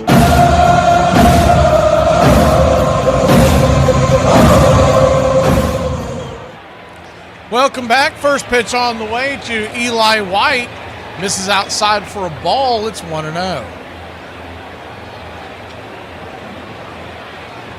1-0. Kicks and fires. Off the edge. Ball 2-0. 2-0 count. Atlanta leads The Athletics, 3-0, bottom of the third. The pitch, swing, pops it up. And lifted down the right field line, bending. Thankfully, it'll get into the seats. Over there to make the catch was Cortez, but he runs out of room. 2-1. Thank you, Uncle Charlie. Appreciate the kind words and the channel support.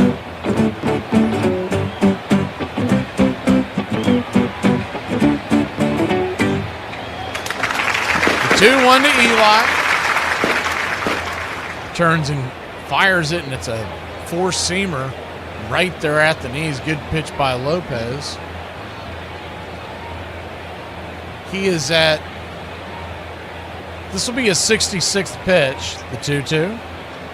Swing, dribbles it towards the mound. Lopez has to hurry with Eli running. He'll fire it to first. Good throw by Lopez. Leaping off the mound, and it's a 1-3. One away. So when you look at that, that's a pretty high.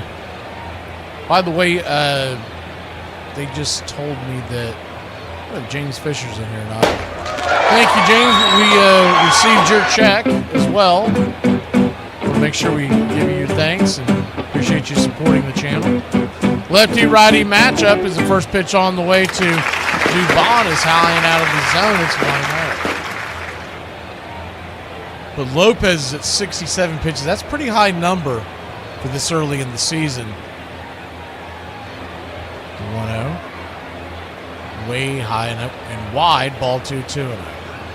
Supposed to be 72 degrees at first pitch, so dropping into the high 60s. So it's not a terribly warm night in Atlanta, but nonetheless, I mean, his shirt is soaked. The 2-0. Right down the pipe, taken all the way. Good take by Dubon. Make him work. 2-1.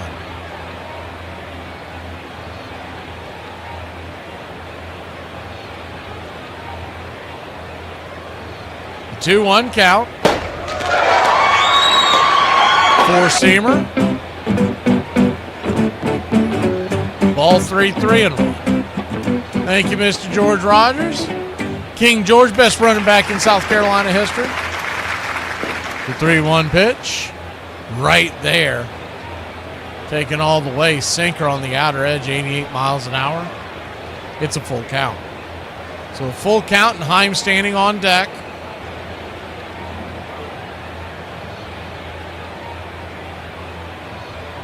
Lopez steps off the bumper saying, I mean, he's really sweating. He's just picked up the rosin bag. Probably trying to get a better grip on the ball. The 3-2. Swing. Slices it towards right field. That ball's dying. It's going to get down for a base hit. And Dubon with another base hit. And not how hard you hit it. Just hit it where it ain't. Hit it where they ain't. And he's on a board. One on. Pardon me. Would you have any? But of course. One of life's finer pleasures. Little Dubon down the right field line, and Braves got something cooking. So runner at first, and Jonah Heim, the batter, first pitch swinging, pops it up. That's going to be a can of corn over there at first base. Kurtz with the catch. 2 down. F3 in your scorecard.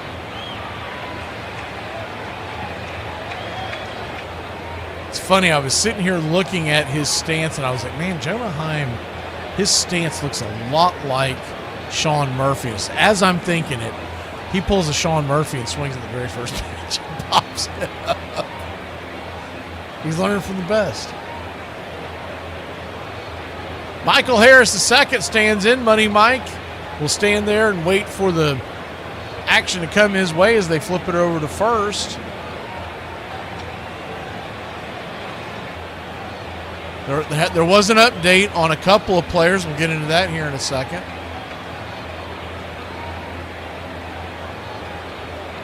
Pitch on the way, swing, chops it over to first. We'll get to it as we get to the top of the fourth. 3-0 your score. Braves didn't get anything across. When we come back, we'll give you an update on some of those injured Braves. What do men talk about when they're alone? Because I genuinely do not understand how men do not know personal facts about the other. Oh, that's easy. We just name random baseball players until the other one goes, oh, that's a good one. 45 seconds of our life because you're like, let me get 3 pumps of blonde espresso in a venti cup. Let me get 2 pumps of this with 1 pump of that. Turn that 3rd pump sideways. Let me get it backwards with the salted caramel cream cold foam in a venti cup. Make sure the venti cup don't have a sticker. You can put a sticker, but I don't want a sticker. Put 1 sticker on the venti cup. Make sure you give me the salted caramel cream drizzle on top of the cold foam. Twist it sideways. Put it backwards. Put it in the microwave. Take it out and give it to me on the cup. Thank you. That's basically how you order that. Using the bathroom at work really puts into perspective how many people use the bathroom and don't wash their hands. People be using the bathroom and don't wash their hands at all. Don't even rinse their hands with water. They just leave. Anytime you make this point, the first thing that they say is, why do I need to wash my hands? You touch your dirty now you finna be walking around shaking hands and touching. If you went to shake my hand and before I shook it, I just put my hand in my pants and then shook your hand, you would want to smack me, right? You would want to beat the out of me because that's nasty, right? In 1950, he batted .322 with 28 home runs, 124 RBIs, and only 12 strikeouts. That's something. 12 strikeouts, bro? I don't even think I do that in wiffle ball. Like, you know what I mean? Typically, there's a correlation between strikeout rate and home run rate. And it's amazing to think that Yogi Berra strikes out 12 times in a full-time year like that, where he hit 28 home runs. You don't see that anymore, and I'll go out on a limb and predict you're never going to see that again. For the next 7 seasons, from 1950 to 1956, he won 3 MVPs, finished second twice, third once, and fourth once. If that doesn't tell you he was a main anchor, a cog in that Yankee team, nothing will. I mean, he was it.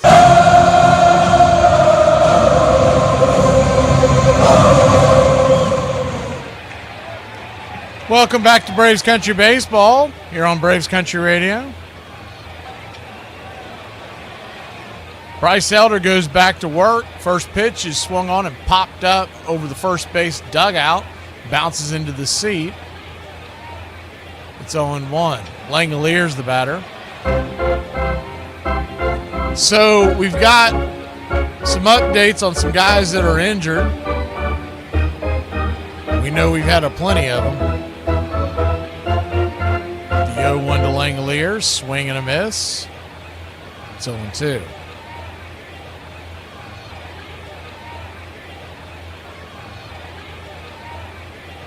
Spencer Strider is going to go on the road trip with the Atlanta Braves out to Arizona. He's probably still not going to get a start, but he's going to go out there with the staff and whatnot and throw a little bit as the 0-2. Looked like he hit the bottom of the zone. In fact, Jonah Heim wants to challenge it, so we'll see. Right now it's a 1-2 count to Langoliers. Wait for the ABS challenge. And as they show it, oh yeah, that thing smacked the zone. Strike 3. Sit down, sucker.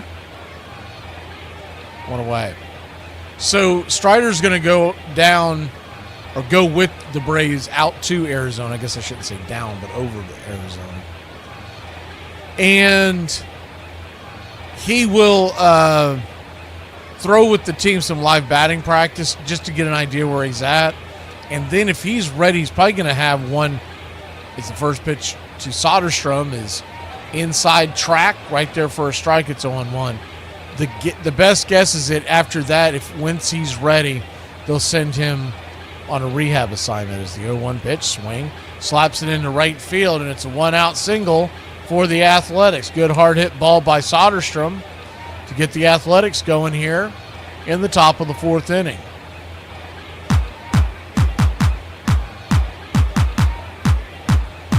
So most likely, we're still a few weeks away from seeing him. As far as Sean Murphy is concerned, he is expected to start a rehab assignment in High A Rome as the 0-1 pitch is down and in. For a ball, it's 1-0. He's going to head down to High A Rome, I believe, Wednesday for batting practice. Then after that, they expect about a 7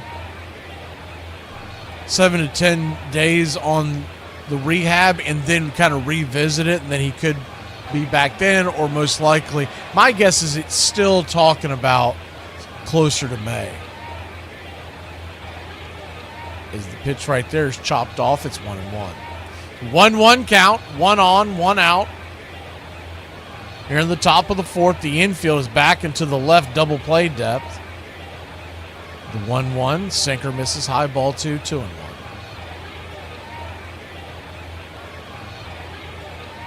Martin Perez was optioned to the majors, and Didier Fuentes was sent down today.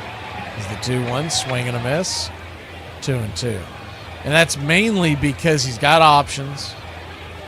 So they're trying to lengthen the bullpen. And there's a very good chance that Perez could get the start tomorrow. They have not made a decision whether they want Perez or Suarez to make the start, but it may be a bit of a piggyback between the two of them. The 2-2 pitch, swing, lifted, right field. Cunha giving chase. He was late getting the break on it, and that's going to be a single. He had a long way to go. And so it'll be a single for the A's, and they've got runners on first and second and 1 out. Kind of a high pop-up. And Acuna, I think he realized how far it was going to be from. Got a little bit of a late break. By the time he put on the afterburners, it was too late. And they had him playing well towards the left center gap. That ball almost hit the line.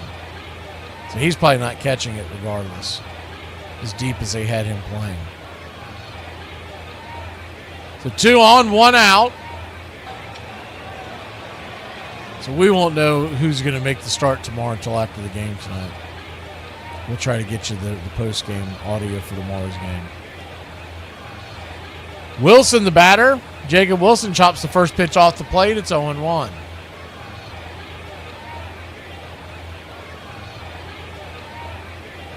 I still believe long-term Didier Fuentes, it's going to be his job to lose the number 5 starter for the Atlanta Braves.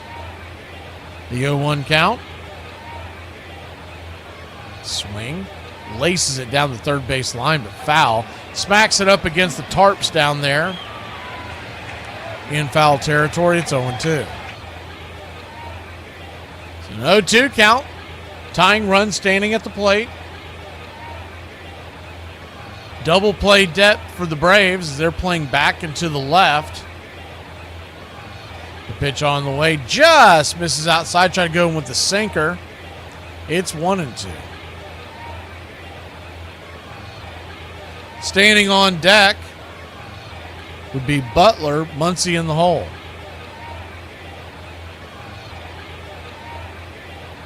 The 1-2, swing, punches it foul. We'll do it again.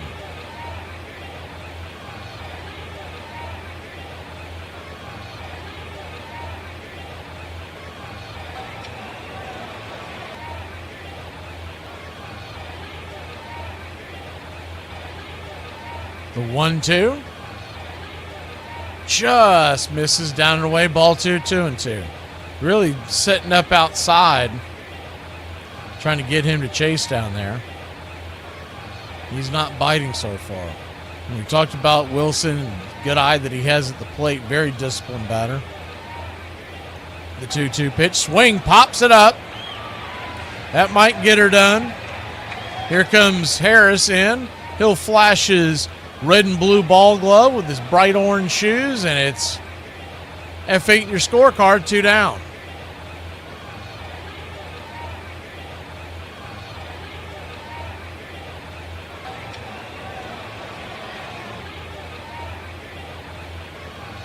So 2 down and 2 on. Runners at first and second. Braves lead it 3-0. We're in the top of the fourth. First pitch to Butler. He's down and away. Taken for a ball. It's 1-0.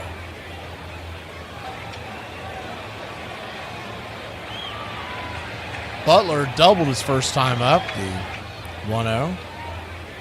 Right there for a strike, 1-1. 1-1 count.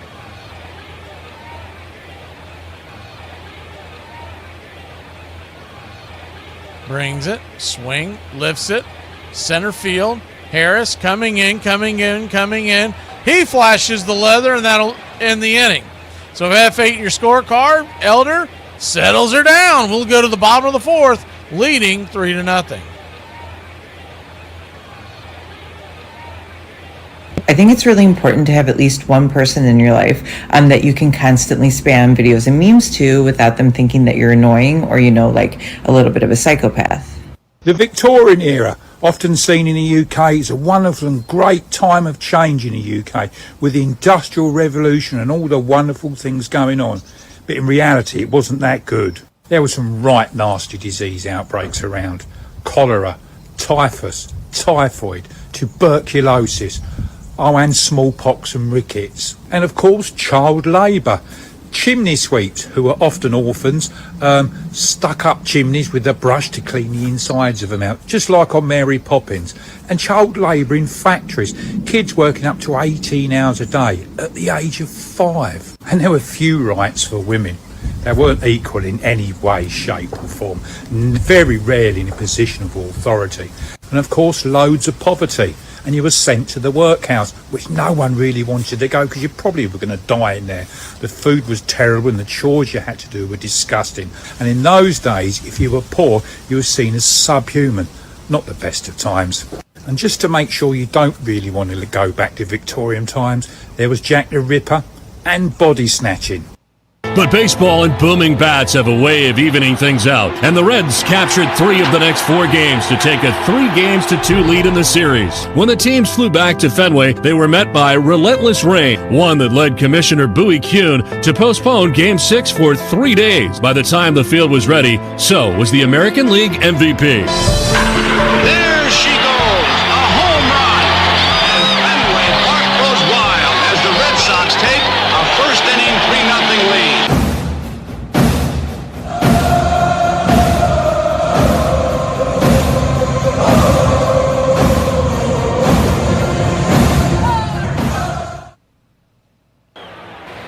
Welcome back.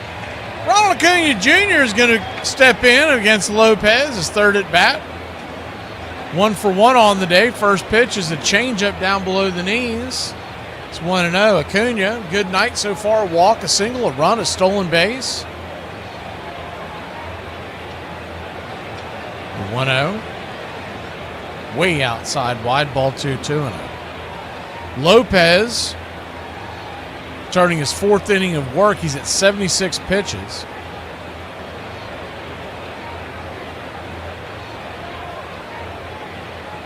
The 2-0 pitch, swing, rattles it back, foul behind home plate. It's 2-1.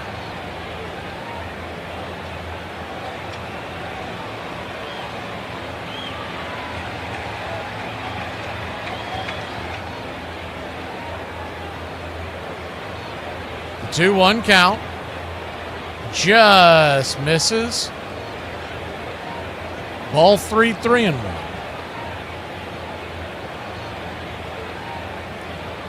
No runs, 4 hits, no errors for the Athletics. 3 runs, 5 hits, no errors for the Atlanta Braves. 3-1, way outside, wide ball 4. So he'll head on down to first. You gotta figure Acuna's itching to steal. So keep an eye on that.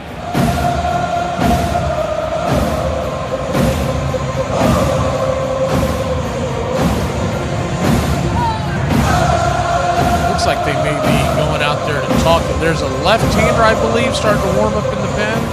No, right-hander. Okay, they just showed him running down there.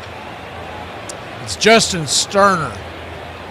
So he just walked down there. So they sent the backstop Langoliers out there to talk to Lopez to buy some time. Probably one of those deals where if he gives up a hit or so, they'll send someone else out there. And then trying to mine the fort here while Lopez is about to throw his 80th pitch and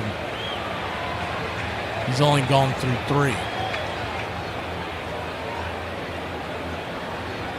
Drake Baldwin coming to the plate. First pitch on the way to the Drake is a 4-seam fastball. Off the dish for a ball, it's 1-0. Drake 1 for 2 on the day. He scored a run.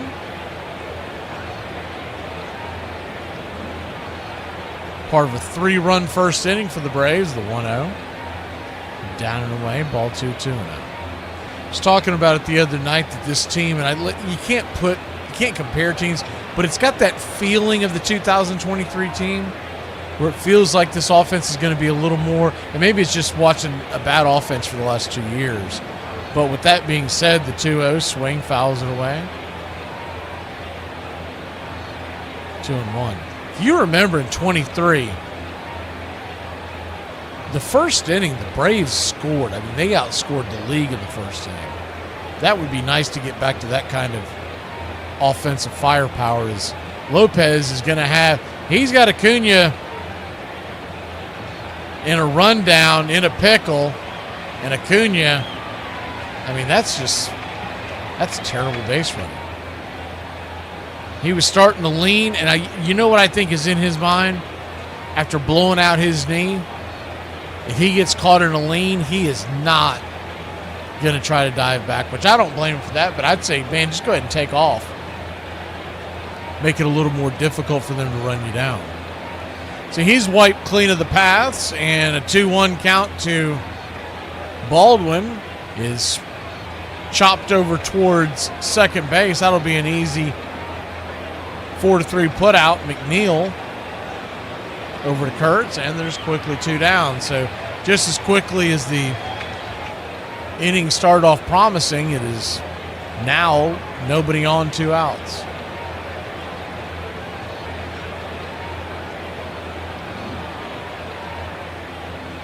Two down, and Ozzie Albies the batter.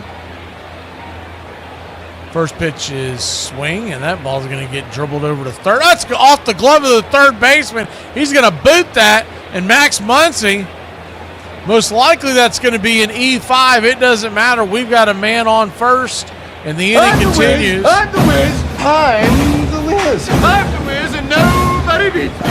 Matt Olson will come to the plate. That was going to be a really tough play because the ball snow-coned out of his glove just past his reach. So they may, knowing the Braves, nope, they did give an error.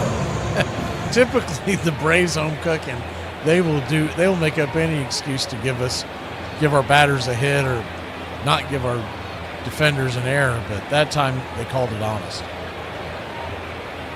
By the way, we're in the top of the third in St. Louis, Missouri, and the Cardinals and Mets are tied at 1. First pitch on the way to Matt Olson is off the plate wide for a ball. It's 1-0. Washington all over Philadelphia, 7-2. That game is in Philadelphia. 1-0. Brings it just below the knees. Ball 2-2. Philadelphia is in danger of starting off 1-3 at home against the Rangers and now the Nationals. The 2-0 count just missed below the knees. And Olson's not going to challenge it, but he wants to gripe. I mean, you can't gripe if you're not going to challenge it. I do believe, I agree that the pitch was below the knees, but he's not challenging it. 2-1 count. Down the way. 3-1. Still think a lot of them are just, they're getting used to this ABS system. Most of the veterans did not come up with it in the minor leagues. They've only been doing it in the minor leagues for about 5 years. If you weren't in the minors recently, it's a 3-1 pitch. Right there, 4-seamer, full count. When we get into the summer months, I think you can see them get a lot more comfortable. And you won't see the hesitation. Right now, Olson was probably just trying to play that one smart anyways because of where he was in the at-bat. The full count, runner goes, pitch swing, lifts it foul down the third base line into the seats, and we'll do it again. Go ahead and move the screen back so you can see anything on the base paths if anybody gets going. Runners Runner at first. The infield's back into the right. As you can see, the shortstop is playing very far over. The payoff pitch, swing, pops it up. Should be an easy high fly ball into foul territory. The third baseman, Kurtz, makes the catch, and his error does not come home to roost. We'll be back in a flash. Braves lead it 3-0. My hobbies include staying home, sitting under a lap blanket, and hoping my plans get canceled. Hey, listen, your mama's on another diet, which means my ass is too. Dad, just stand up to her. How's that dog you did not want? He's good. I don't think you're in any position to give advice there, Dr. Phil. You still have that mini fridge in the garage? Yeah, why? I'm at the store right now. I'm going to drop off some beer, Little Debbie's, and some other items to get me through. Based on history, I'm looking at about a week. Well, what's your plans to get to it? Yeah, I told your mom I'm going to spend some more time with you, and plus I want to see my grandson more. Dad, I have 2 daughters. Y'all, I plucked my eyebrows back in 97, and I still got a patch. I plucked the chin hair yesterday afternoon. Why I got 7 of them? Why do I have... So you mean to tell me that these can grow that fast, and I still ain't got edges from when my mama to perm my hair back in, 94? Y'all talk about y'all struggle, y'all don't look the And to look at Barrow, piggyback riding Bob Cazala. The Yankees for the 4th consecutive time. Between 1949 and 1964, the Yankees won 12 pennants in 14 seasons. And between 49 and 53, they won the World Series every time, 5 years in a row. His 5th consecutive World Championship. Then they turned around and went back in 55, 56, 57, and 58.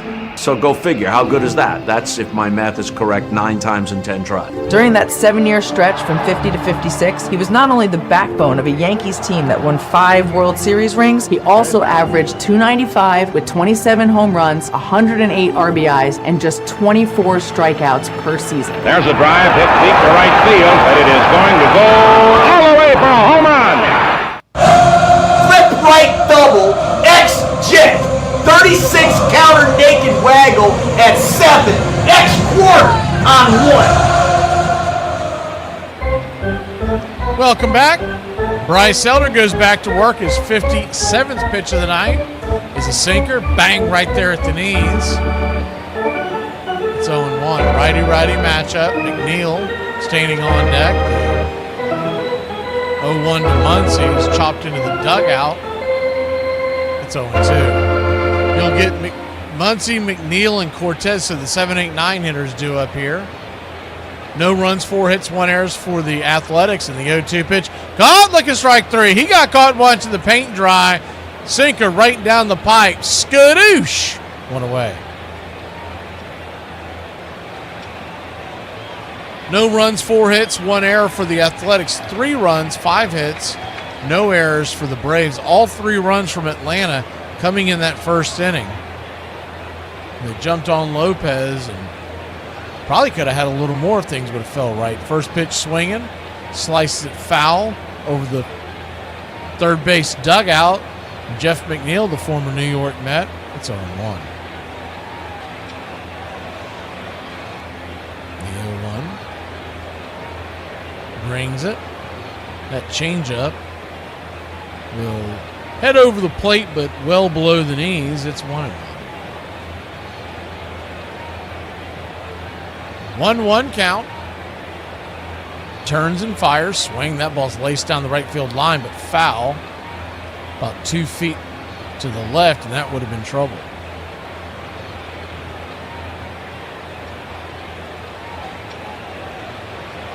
Yeah, Denise, his numbers look bad in 2025, but his last 7 starts, he was lights out. Now, what you didn't know was, would he do that to start this year? But I hate to say it because you're afraid you're going to jinx him. Is the 1-2 down and in? And did he go around? They checked down the line. He did. Strike 3. Dan Merzel rang him up. 2 down. But as the great Red Barber once said about jinxing ball players as a broadcaster, if I have the power to do that, they're paying me entirely too little. He looks like he has turned a corner, and now that you see it in a regular season game, in the second year is the first pitch is a changeup. Man, that looked like it might have hit the zone. In fact, I think Heim is going to challenge that. It's going to be close. I don't know if I would have challenged it, but it's going to be close.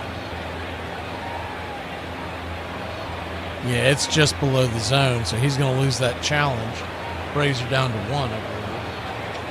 I'm still getting used to marking those off.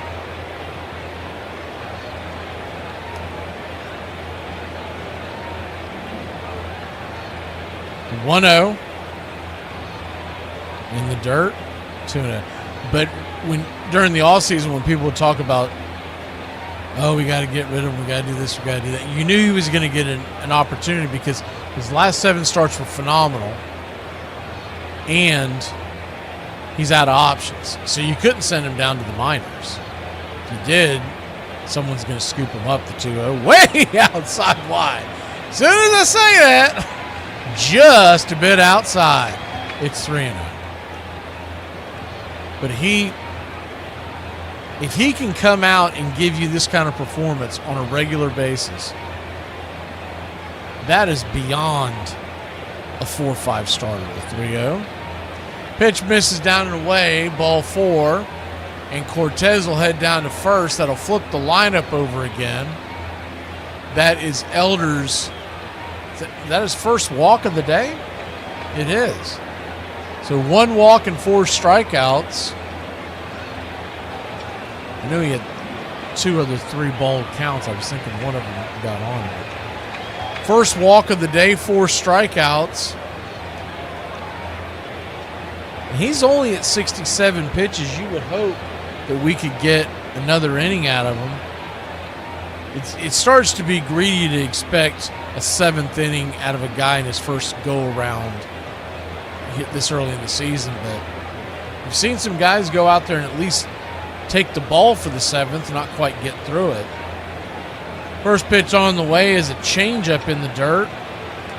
It's 1-0. We do have a fully rested bullpen, so if you do have to go get Elder, after what Didier did yesterday, you should be in pretty good shape to 1-0. Swing and a miss. And Kurtz is going for the downs on that one. He did not get cheated. That's what he wanted. So a 1-1 count.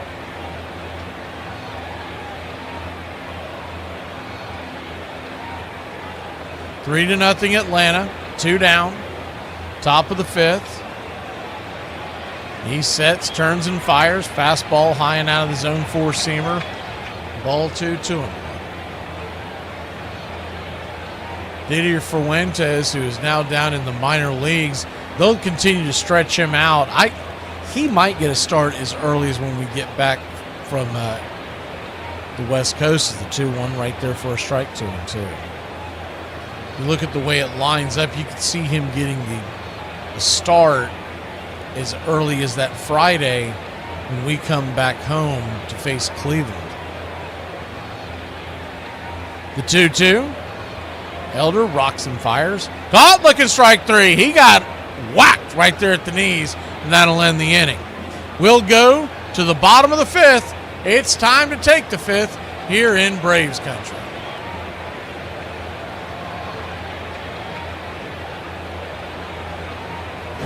Fat, drunk, and stupid is no way to go through life, son. The faces from the past. You've walked past them many times, but I don't think you've really looked at them. Go on, lean in. If you listen real close, you can hear them whisper their legacy to you. Listen, you hear it? Seize the day, boys. Hello. The world ain't all sunshine and rainbows. She did not drink the vodka. Because I drank the vodka. Objection! Please be seated, sir. This is not a courtroom. Well, I object anyway! October 11th. October 11th, October 12th, and 13th, and 14th. I drank all of those days. I drank. I'm drunk now. I'd rather fight beside you than any army of thousands. Then take it! It's yours! Tonight, we are the greatest team in the world. And you were meant to be here. Tonight, this is your time. Their time is done. It's over. Screw them! Guys tired? Go get all sleep I need when I'm dead. Forget about the crowds, their fancy uniforms, and remember what got you here. Focus on the fundamentals. We've gone over time and time again. You damn dirty son of a... I wouldn't make it a habit calling me that, son. I want you to remember that no bastard ever won it by dying. You won it by making the other poor dumb bastard die. Well, that was pleasant. Nice of him to stop by, don't you think? And shepherds we shall be, for thee, my lord, for thee. Power hath descended forth from thy hand, swiftly carry out thy command. And this crowd's back into it now. We gotta do something. Absolutely. You know what we gotta do? Toga party. We can't afford to have a toga party. Toga, toga, toga, toga, toga, toga, toga, toga. Okay? All right. Let's go. Let's go. Let's go. Let me hear it. Let me hear it. Let me hear it. Welcome back. First pitch on the way is down and away to Austin Riley for a ball. It's 1-0. Riley 0 for 2 on the day.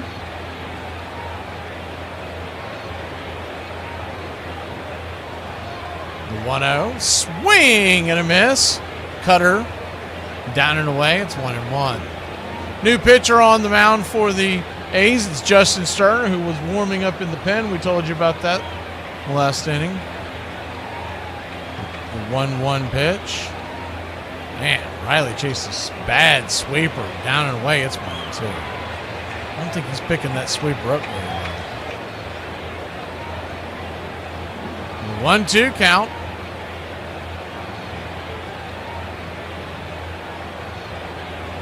Brings it. Swing and a miss, strike 3. And there's one away.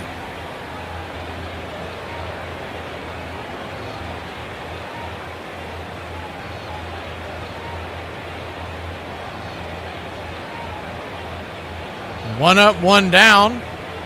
And it looks like we're going to get the Yaz coming in for Eli White.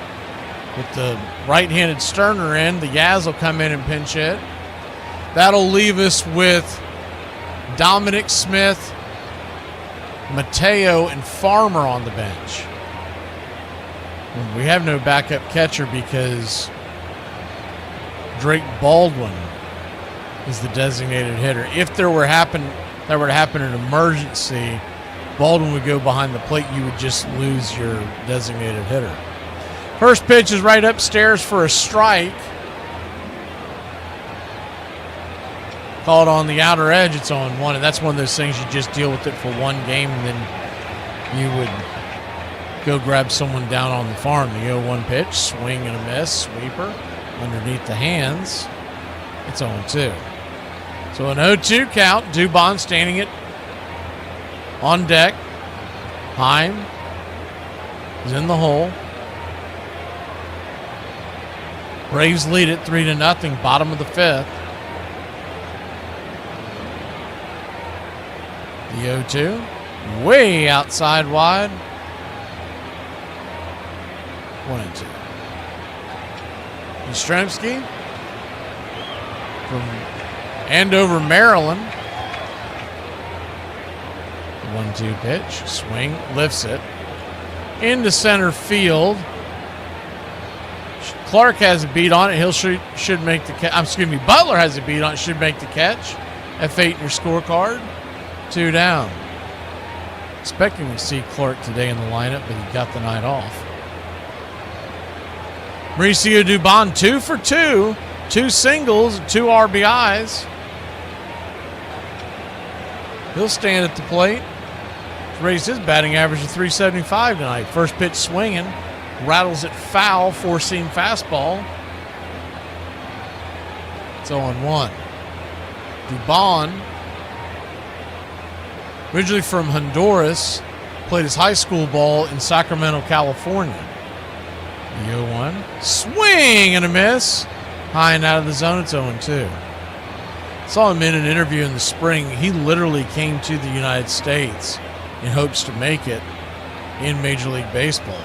Chased a dream and he caught it. The 0-2. Check swing. Did he go around? They check down the line and they're going to ring him up strike 3. Dubon's not going to like that, but we'll head to the bottom of the 6th. It is a 3-0 lead for the good guys here in Braves country. I ain't gonna lie, when white people say news flash, buddy, they finna check your ass, or if they hit your ass with a get a load of this guy. When people say I hate men, I get really defensive because that's simply not true. But when they call me a man-hater, I'm like, thank you for that very accurate and astute observation. Because I only hate like 70 you so far. Move over, Shakespeare and Neil Armstrong, because Jose Ramirez now has the greatest quote in world history. So Jose extended his contract with the Guardians for pennies on the dollar, and now all signs point to him being in Cleveland forever. Source, he literally changed his Instagram profile picture to Cleveland forever. But this quote, he said, I call myself a 50-50. 50% Dominican, 50% Cleveland. There was a certain someone who grew up right down the road and made it very clear that Akron and Cleveland are not the same. And then he proved it when he left. Not once, not 2 times. Well, yeah, 2 times. I was going for the Miami reference there. For Jose to say that he's 50% Clevelander, what did we do to deserve this man? But this man deserves a ring.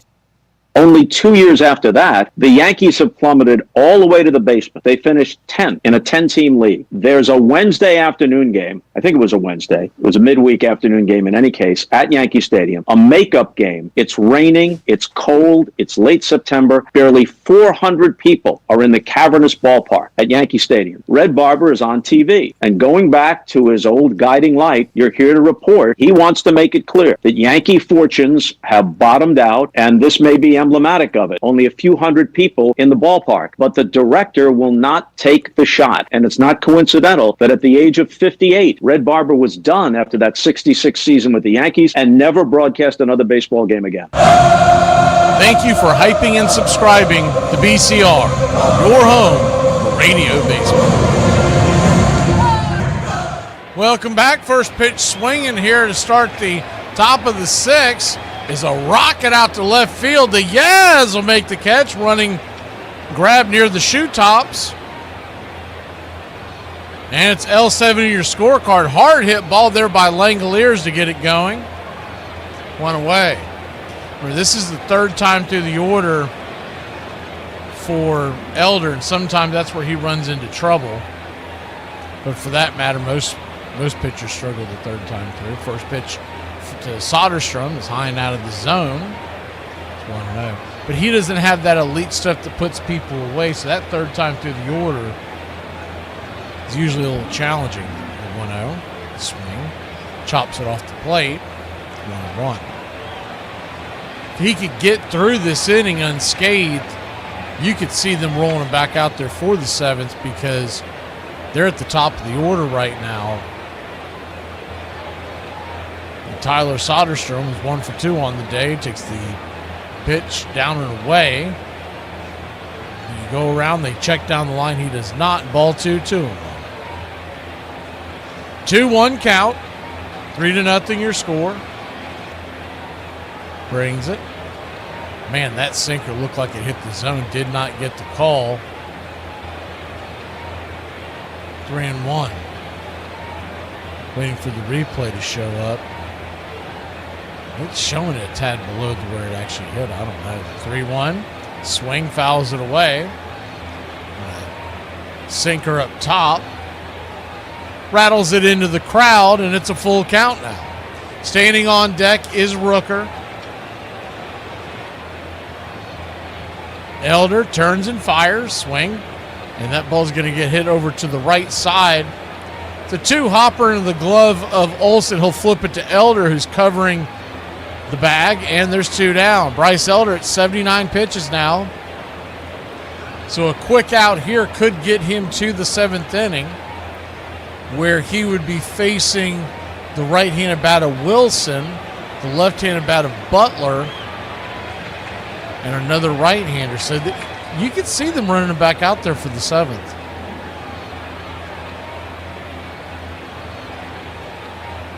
First pitch on the way is a slider that is down and out of the zone. It's 1-0. Rooker 1 for 2 with the single.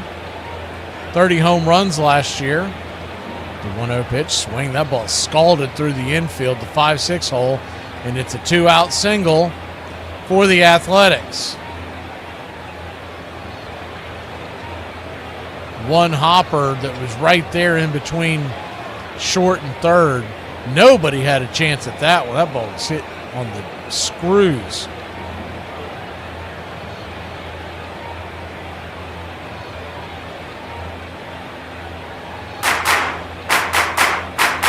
They're showing video of Sean Murphy warming up and getting some runs in Atlanta. Talked about how he's close to going out on a rehab assignment, but it's going to be a fairly lengthy rehab assignment. It's not going to be like your typical 3 or 4 games because you didn't have a spring training. So it could be now by rule you can only do it for a few weeks, and that's why they have to wait until they think he's that close, because by collective bargaining agreement signed, you can't just sit someone down there forever, as the first pitch on the way is outside high up top in the zone. It's 0-1. Righty-righty matchup. Wilson 0 for 2 on the day. The 0-1 pitch chopped over to short. Dubon, Gold Glove and all, scoops it, fires it, and it's a 6-3 put out, and that'll end the inning. So just like that, we get out of the jam, and respect your elder, baby. He is rolling. We go to the bottom of the 6th. 3-0. What about you being built like a bus driver? Oh, we're being rude?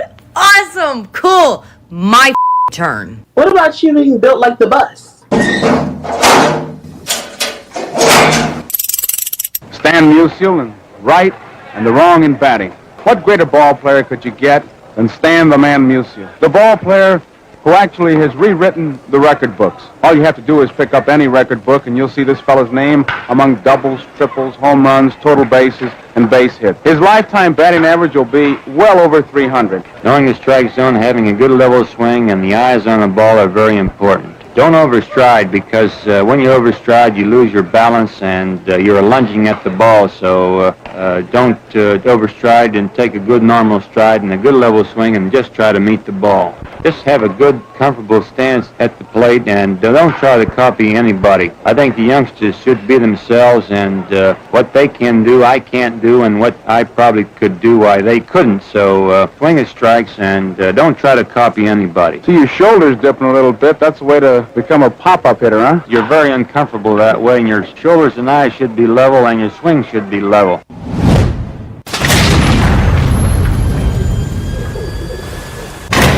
And stay away from me with that mad at the world shit. I like to laugh and have fun. What the The 4 greatest living players from 2015 averaged 1.5 MVP awards, 17.5 All-Star appearances, and 2 World Series wins. There is no doubt that Yogi belongs in their company with 3 MVPs, 18 All-Star appearances, and 10 World Series wins. Hey, he got it done. He was a winner because he had all the rings to prove it. 10 World Series rings. No one's ever going to beat that. That's crazy. Welcome in. Set your alerts and subscribe to the BCR, your home for the classic call, radio baseball. How the hell is everybody? We're here heading to the bottom of the 6th inning. What's for dinner?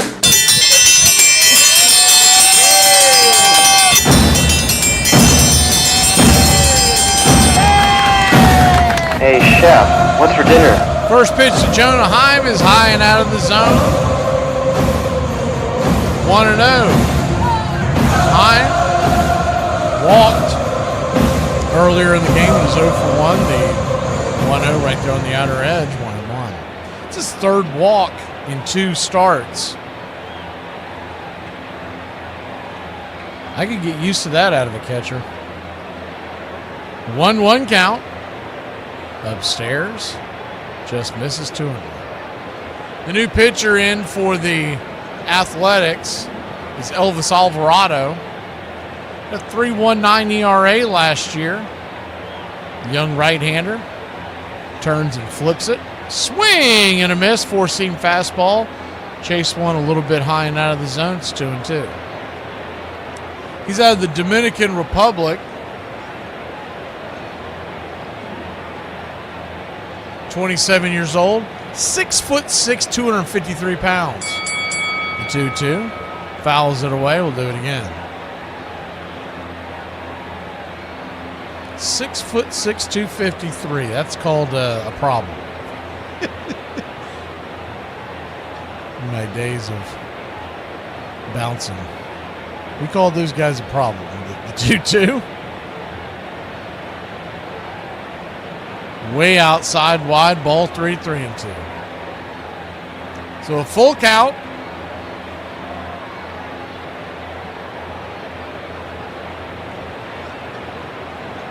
Righty-lefty matchup. Infield is back into the right. Here's the pitch to Hine. Swing and a miss. Blew it right by him. 98 miles an hour. Man, he's cooking. One away. I remember him coming in against the Braves last year. 42 innings last year. 37 appearances for Alvarado.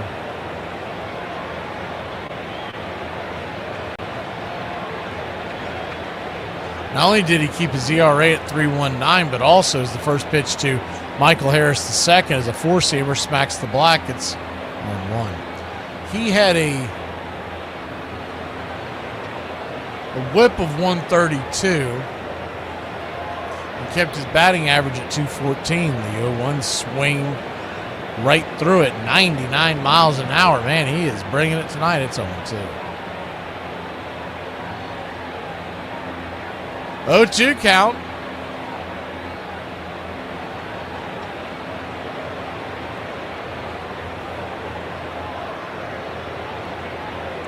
Alvarado turns and delivers. Swing in and out of the glove of Langoliers, so Harris keeps it alive. Braves 3, A's nothing, bottom of the 6th. These two teams back at it tomorrow night. We'll have it right here. Same bat time, same bat channel.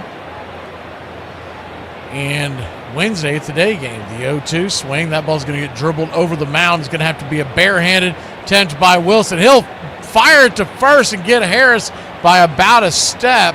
Good play by Jacob Wilson. 6-3 on your scorecard, and there's 2 away.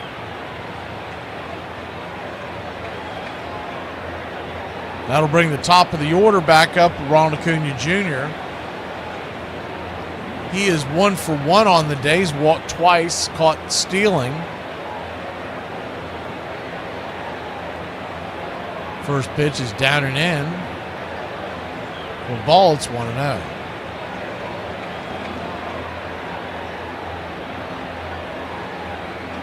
Acuna also stole a base, so he's been caught.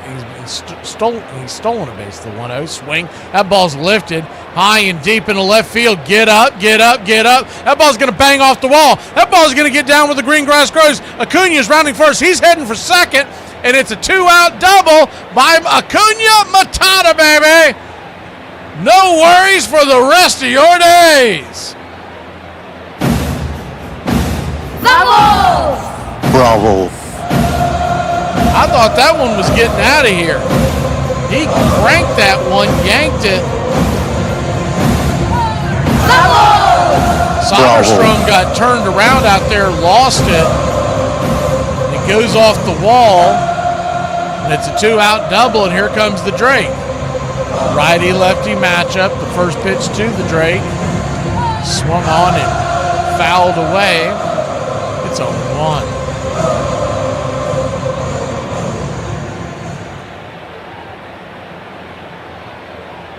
The 0-1. Alvarado looking over his shoulder, turns and delivers. High and out of the zone, 4-seam fastball. It's 1-1. So 1-1 count.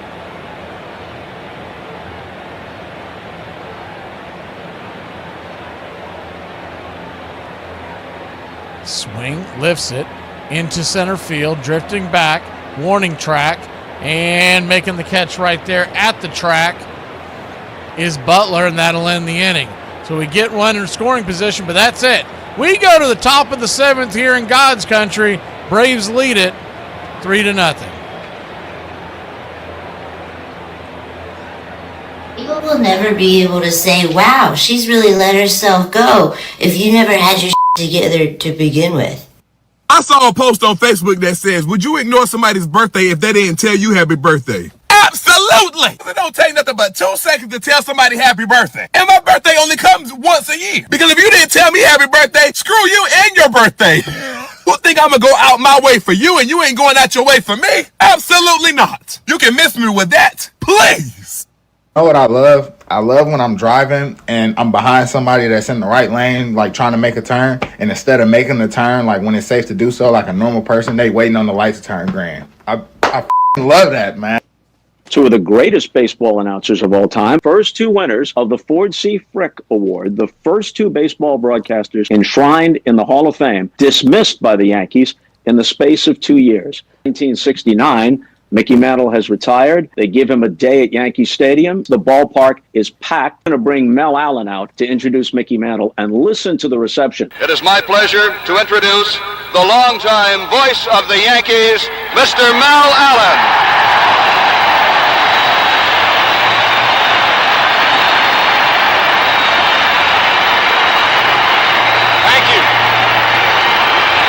Thank you, everybody. Thank you. Hello there, everybody.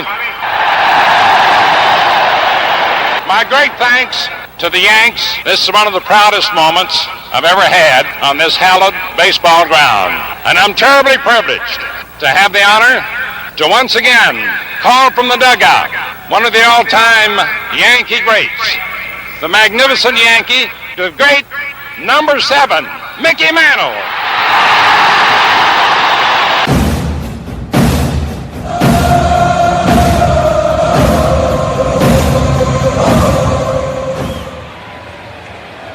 Welcome back. We go to the top of the 7th inning, and Aaron Bummer is coming in to see if he can screw this up. The Braves lead at 3-0. I kid. I like Bummer. First pitch is right there at the knees. It's 0-1. The 0-1 swing and a miss. Butler down 0-2. So an 0-2 count. 3-0 your score. Braves lead the Athletics here in the top of the 7th inning. Out of town scoreboard here in just a flash. The 0-2 down and away 1-2. Rangers lead the Orioles in Baltimore, Maryland 4-2. They're in the 8th inning in that one. They're down in South Beach, and the White Sox are all over the Marlins 9-4 in the 8th. It's the 1-2. Man, that looked like a strike. Did not get the call. Heim is going to challenge this. So we'll see if we get it. If not, we're going to be out of challenges. And that looked like a strike. I'd be sorry. Yeah, that's all. That's 100%. Punched him out. The Butler didn't do it that time. And there's one away. Good pitch by Bummer. Sinker on the outer edge.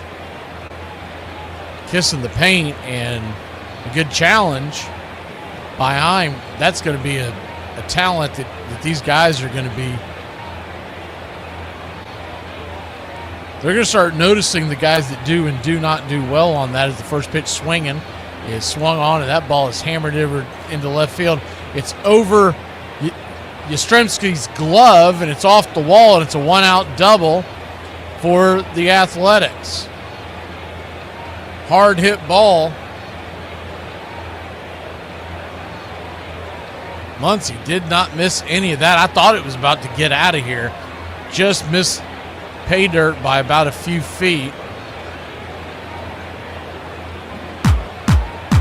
And runner at second, 1 out. That'll bring McNeil, then Cortez. I'd say if it gets all the way to Langoliers, they would come and get Bummer as the sweeper misses out and away. It's 1-0.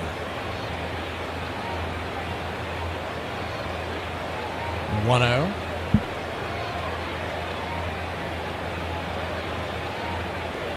You just look at the way the left-handers are set up here. It's the 1-0 right there at the knees. 1-1. Rest of your out-of-town scoreboard looks like this. Nationals are in Philadelphia, Pennsylvania, and they're giving the Phillies the business. It's 9-2. They're already in the 8th. The 1-1 check swing. Did he go around? They checked down the third base line. He did. It's 1-2. Merzel gave the okay. Rockies 4-1 in Toronto. They're over the Blue Jays. That game is in the 5th inning. Cubs on top of the Angels 6-0 in the 5th in Wrigley. 1-2 swing. Pops it up. McNeil slams his bat. Dubon catches it. F6, very shallow left center field. And there's 2 down. Put another can of corn in your basket. They are in Milwaukee, Wisconsin. And Tampa Bay Rays lead the Brewers 1-0. St. Louis, Missouri has the Metropolitans over the Cardinals 2-1. They're in the 5th. So still a long way to go there.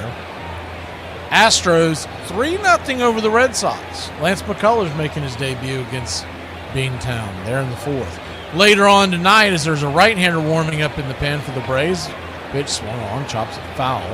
So I believe that was Robert Suarez. Only saw it for a split second, but I believe that was Suarez.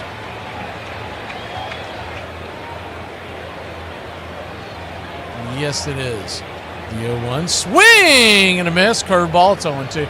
Later on tonight, if you're up watching some baseball, Yankees are at the Mariners, 9:40 Eastern. In San Diego, California, the Giants will be at the Padres at 9:40. The 0-2 chops foul down the line. So we'll do it again.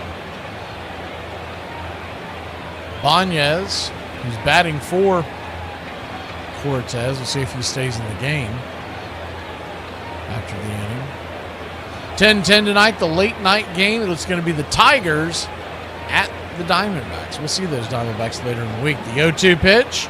Swing and a miss. Strike 3. Aaron Bummer, baby. Did we say he could do it? Oh, we never ever doubted it. We'll be back in a flash. Time to get up and stretch, Braves country.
Welcome back. Ozzy Albies will lead us off.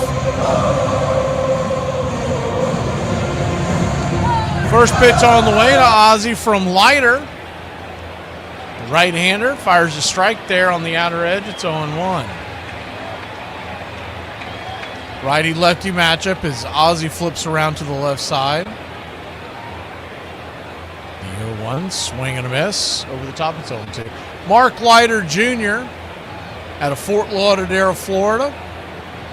6 foot, 210 pounder.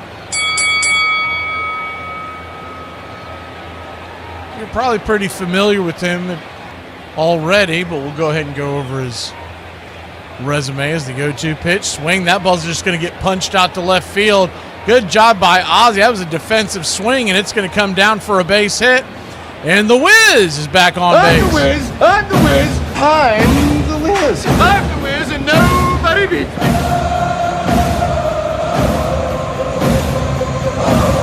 Good job of staying with that bender on the outer edge. Couldn't do a whole lot with it, so he hit him where they ain't. Matt Olson, the batter. Man, he hasn't gone yard yet. Good time for him to take one. The first pitch is a splitter to Matt Olson. He'll smack it back out of play. It's 0-1. Leiter was drafted by the Phillies and came up with Philadelphia in 2017. Toronto in 2018. The 0-1 pitch. Chops a foul. It's 0-2. He really came into his own 2022, 2023 with the Chicago Cubs as a reliever. He's now 35 years old, so he was a bit of a late bloomer. He was with the Yankees and the Cubs in 24 as the 0-2 pitch. Swing, pops it up. Left side of the infield, foul territory, making the catch. Stumbling around a bit out there is Muncy, but he'll make the grab, and there's one away.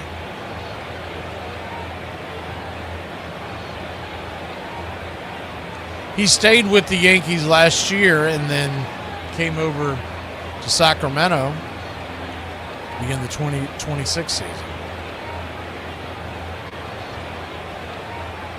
And he is the nephew of Al Leiter, former pitcher. Is the pitch on the way in. He's going to turn and fire it over to first, and Ozzy Albies got caught leaning. We're going to see. No, we're not going to challenge it. Weiss says it did look like he got his hand caught in the cookie jar, leaning once again. Yeah, he got a late break back over there. They just slowed it down and showed it, and they definitely got him. So quickly 2 outs.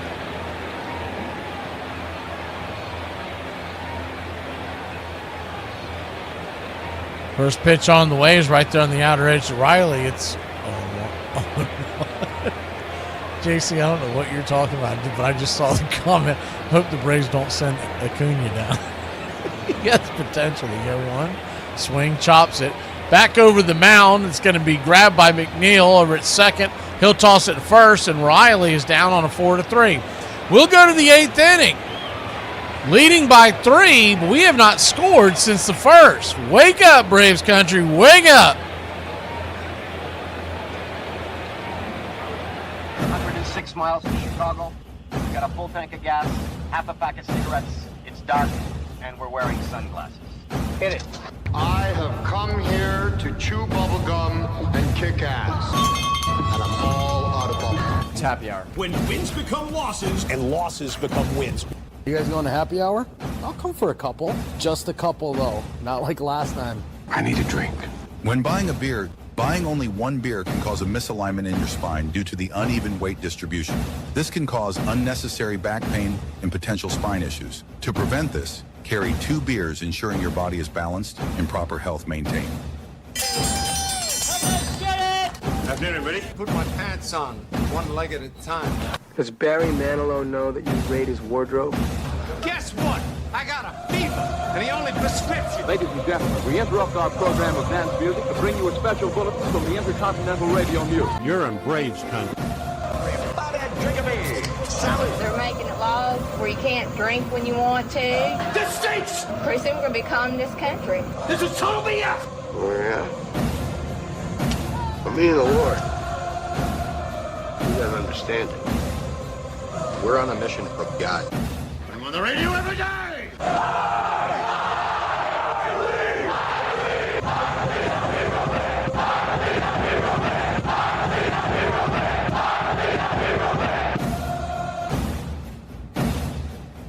If you want to stop me, you're gonna have to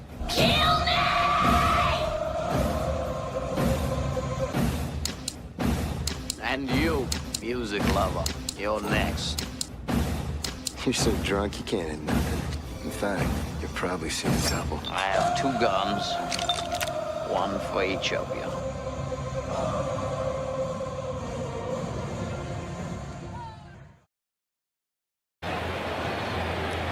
Welcome back. Robert Suarez coming on. Big right-hander, free agent. Fires the first pitch. 98 miles an hour, four-seamer. Whistled back to the backstop. It's 0-1. The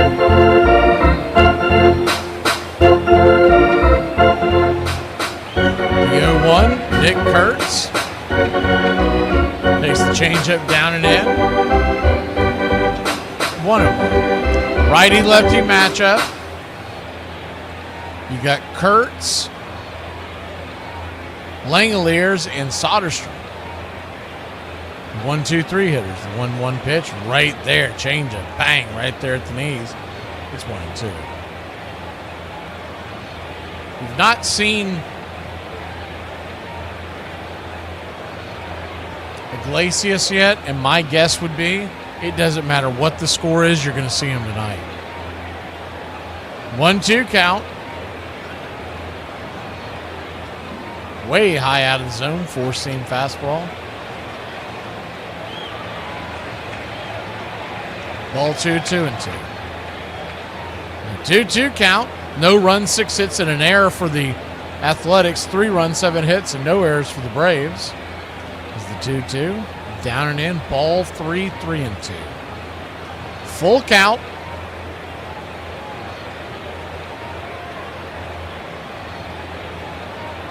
Suarez brings it. Swing. And that ball, four-seamer, is going to get punched back to the backstop. We'll do it again.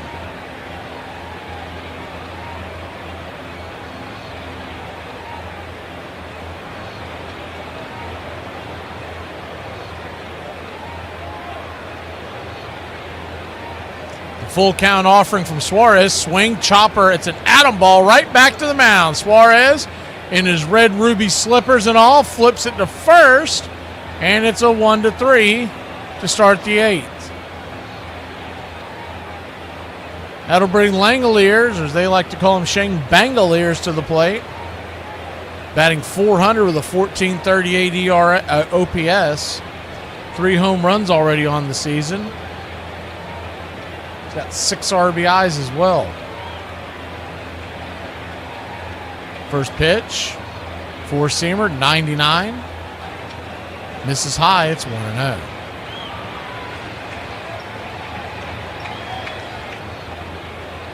One-0. Swing and a miss. It's 1-1. 1-1 count.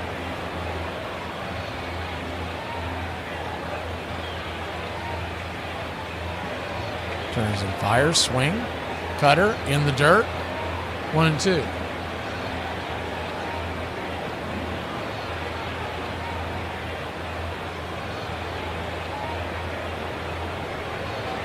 One, 2 from Suarez.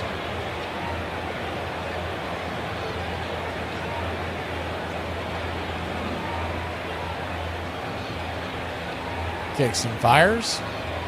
Fouls it back. We'll do it again.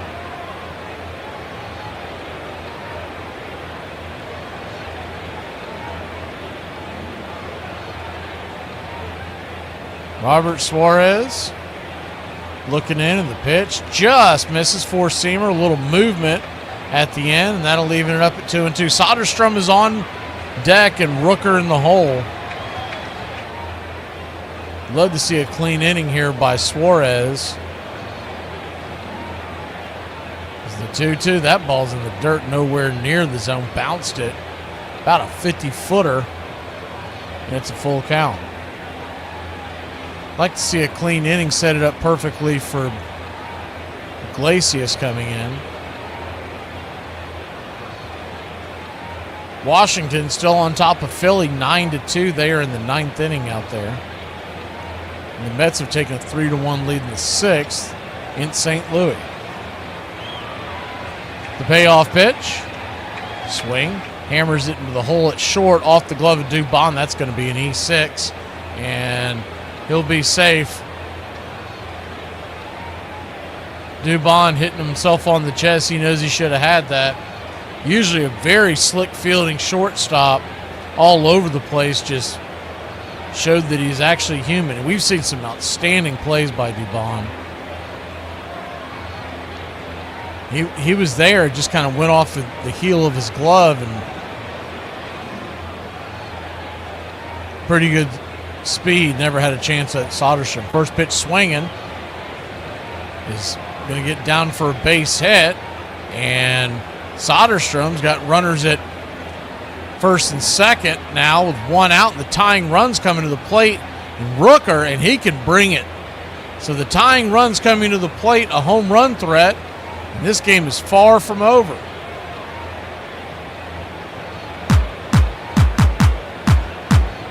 The four-seamer that drifted in, he didn't hit it particularly hard, but was able to fist it over the infield defense.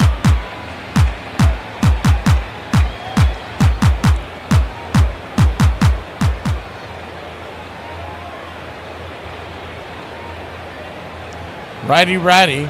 First pitch on the way is a sinker down and in. That's 1-0. Brent Rooker, 2 for 3, 2 singles. Suarez, I'm a little surprised someone hasn't come out to talk to Suarez. Is the 1-0. Swing, chops it foul. 1-1. Runners at first and second, and one out. You'd think they just would have came out there just to get a game plan together.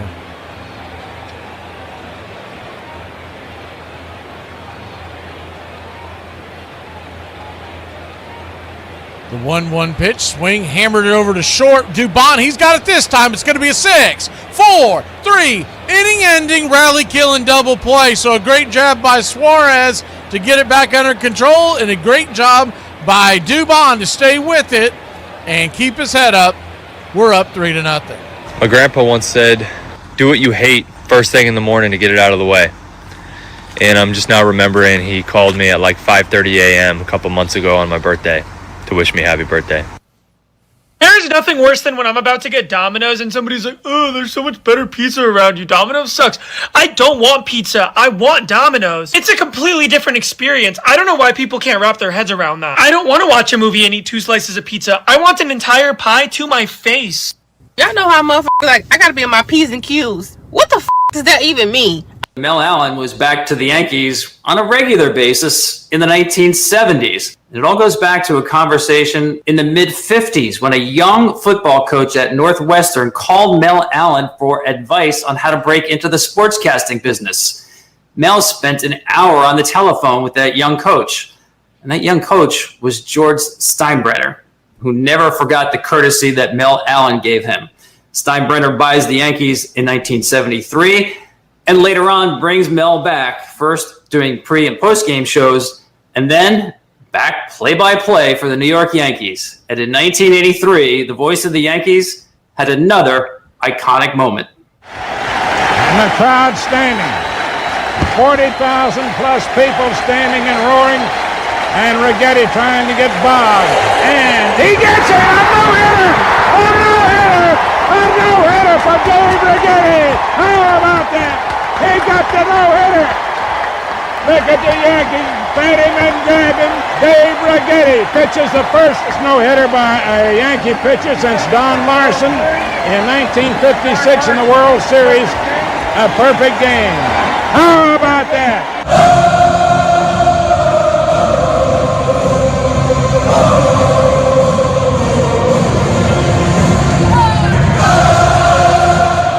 Welcome back.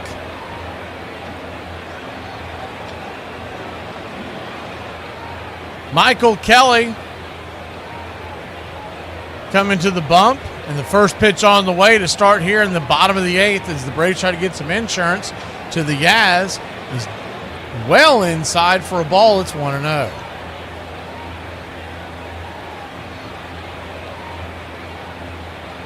The 1-0. Down and in. Slider misses. Ball 2-0. Michael Kelly, 33-year-old.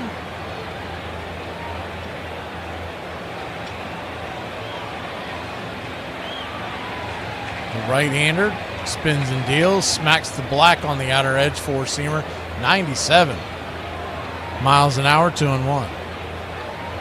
Came up with Philadelphia in 2022, Cleveland in 23, and has been with the A's ever since 24 is the 2-1. Called a ball, but Langoliers wants to challenge that, see what the call will be. It looked like it hit the zone. Tell you what, Dan Bellino's had a terrible night. Yep, that's a strike. 2-2.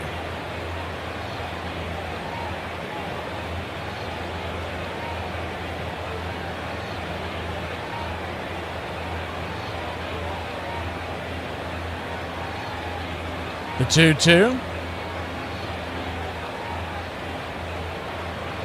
Swing! Slices it foul. We'll do it again.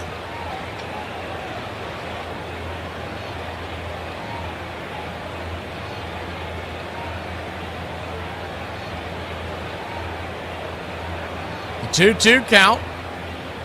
Righty-lefty. Here's the pitch. Swing, ripped it towards right field. That ball's going to be hit hard. That's going to get over the head and off the wall into right field. And Yaz is turning two. He's heading for second base all the way to third. And it is a leadoff triple. Yes-a-does-a-do. How about that? He smoked that ball. Yes, put everything on it. Don't hold back anything. Yabba, dabba, do. Yahtzee, baby. Over the head of the right fielder, Cortez. I think he might have misread it, but Ibanez came in for Cortez. So that was actually McNeil, so that makes a lot of sense. First pitch on the way. It's a sinker down and in. To Dubon, it's 1-0. The infield is now in. McNeil, not really. When he did play outfield for the Mets, he was normally in left field. The 1-0 swing, rips it into left field. That's down for a base hit. And Dubon comes through. So it's a RBI single, and your Atlanta Braves lead it 4-0. Pardon me. Would you have any? But of course. One of life's finer pleasures. Just ropes it over the infield, and Dubon, third hit of the night, third RBI of the night. He's raised his batting average to 400. Just how about that? Takes the night off, and here he comes. First pitch is down and away to Jonah Heim. It's 1-0. Braves now lead it 4-0. We're here in the bottom of the eighth. Like I said before, I would be shocked if Iglesias doesn't come in anyways in the ninth. Is the 1-0. Outside wide, ball 2-0. He hasn't pitched yet this season.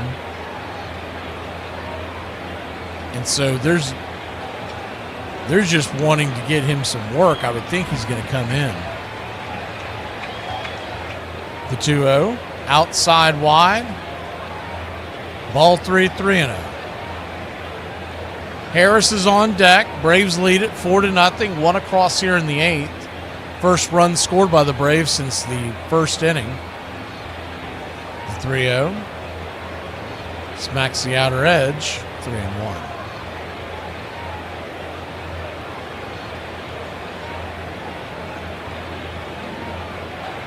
So a 3-1 count.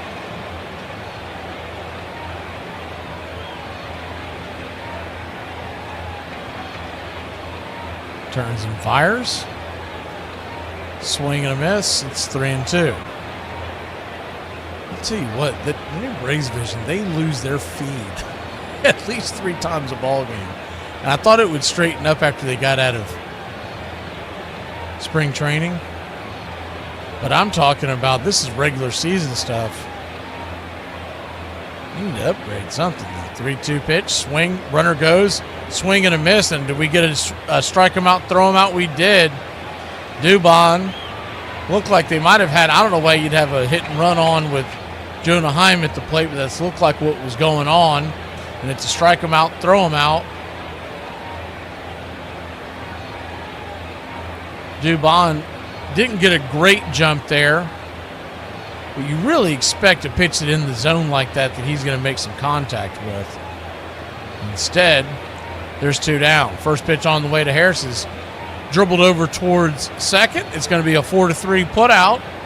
Ibanez over to Kurtz, and that'll end the inning. But not before your Atlanta Braves put one on the board. It's 4-0. We go to the 8th. It should be eyeglasses time.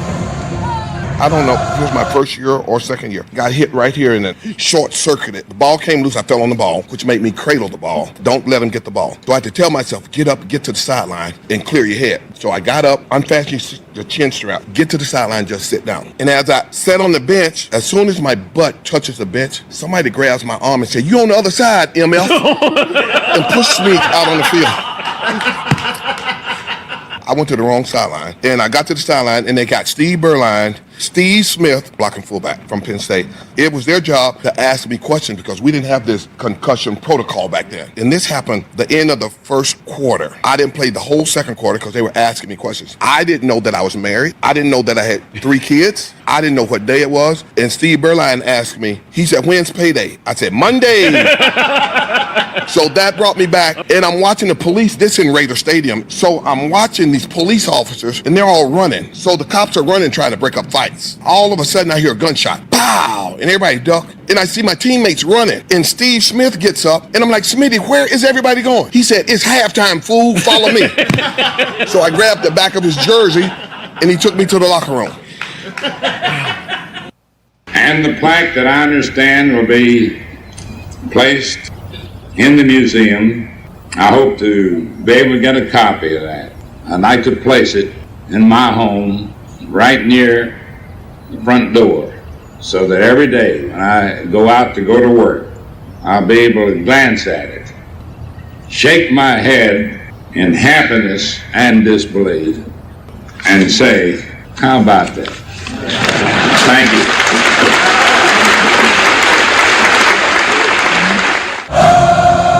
I asked this girl what her favorite fruit was, and it's gonna say apple pie. Welcome back. Atlanta leads this one 4-0. We head to the top of the 9th inning.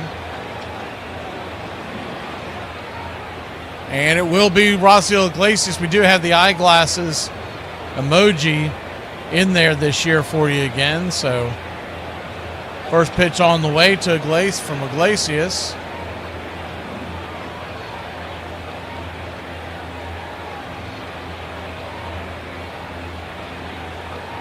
The swing and a miss. It's 0-1. I don't know why Braves' vision is just focusing on Dubon, but they are. So he's going to run in. Thankfully, I've got it. If you're following along at home, there was a pitch, there was a swing and a miss, and it's a strike. Thankfully, I have the Athletics running at the same time.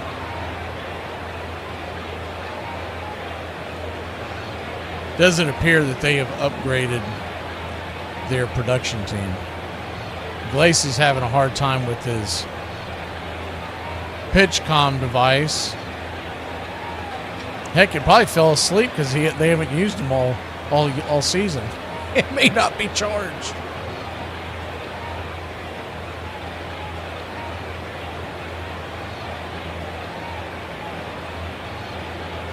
Righty-righty matchup. First pitch on the way is a swing and a miss off that 0-1, and it's 0-2.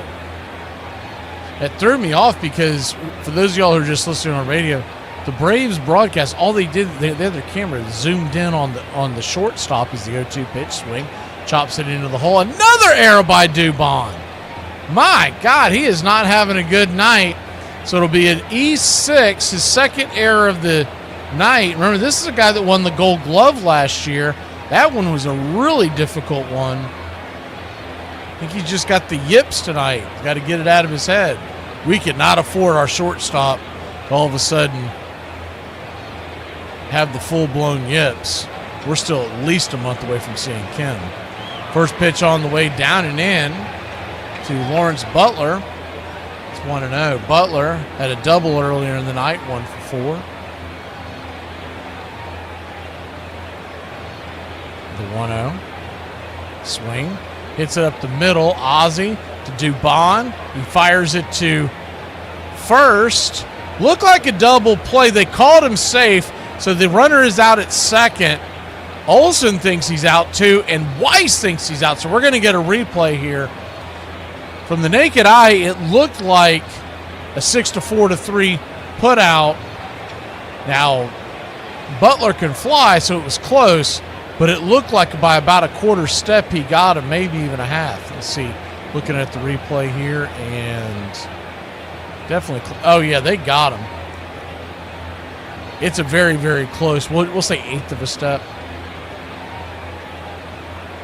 Yeah, they got him. So, assuming they don't botch this, it should be a double play. Tell you what, may have slowed him down by just that hair. When Butler was flying down the line, his helmet came off and it hit his foot. And if anything slowed him down, it might have been that, and that's all he needed. I mean, it was just a touch. I mean, they're replaying it right now. You can see plain as day. The ball hits the back of the glove, of Olsen's glove. And his foot has not yet touched the base. The only way they're going to not overturn it is if they're going to say that because the way Olsen's foot is blocking it, that there's not enough evidence to overturn it. But you can tell by piecing it together that there's no way in hell that he beat it out. And they do confirm it. So 2 down. Rays have turned some double plays. Now, some of them have been because we're having some errors. We're putting guys on the base. But first 4 days, we've turned, to my count, around 6 or 7 double plays. First pitch on the way is down and into Max Muncy. It's a swing and a miss. It's 0-1. Youngster 1 for 3 on the day, double in the 7th. The 0-1. Drops a slider there on the outer edge. It's 0-2. So the A's are down to their last strike. Braves fans are on their feet. The 0-2. Swing. Pops it up. High in the sky. Who wants it? Matt Olson comes down with it, and Braves win. Braves win. Your Atlanta Braves win. Do you see what you get, loser? Loser! Loser! Loser! Do you see what you get when you mess with the Warrior?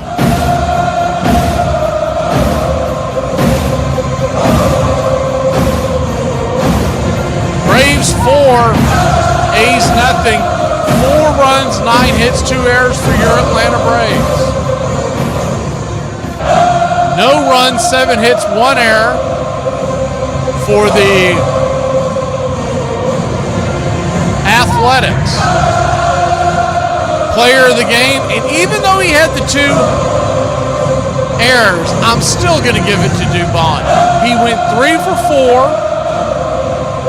He got 3 RBIs. Normally, I don't give it to a guy who's had 1, not much less 2 errors. But he made up for it with good defensive plays after that. And he comes through in the clutch, 3 for 4. And your Atlanta Braves take game 1 of the series. And we will see you tomorrow night.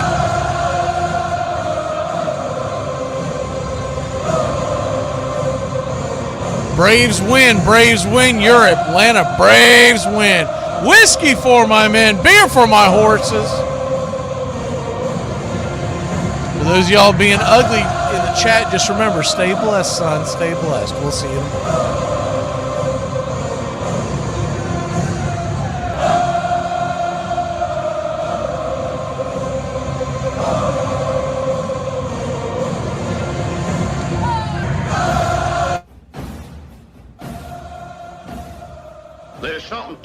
something kind of about a kid that's never played baseball. It is the American game. That's just what it is. And actually, I can feel like I'm 15 when I'm talking baseball. I'm watching baseball. This is it. It does this. It can do this to any. It brings you back.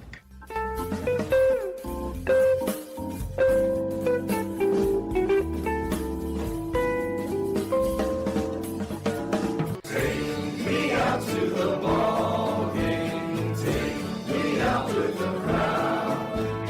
Buy me some peanuts and cracker jacks. I don't care if I ever get back. Let me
Goodbye, sweetheart, well, it's time to go. We're back tomorrow with another show. Well, unless we're fired, we'll talk to you then. Goodbye, sweetheart, goodbye. Goodbye. Guys and gals, it's time to go. We'll see you on the next show. Same bat time, same bat channel. It's closing time, y'all. You don't have to go home, but you can't stay here. Have a great one. On your way out, please like and subscribe. And don't forget to tip your favorite bartender. We'll see you. I'm Mac McGee, signing off for Braves Country Radio.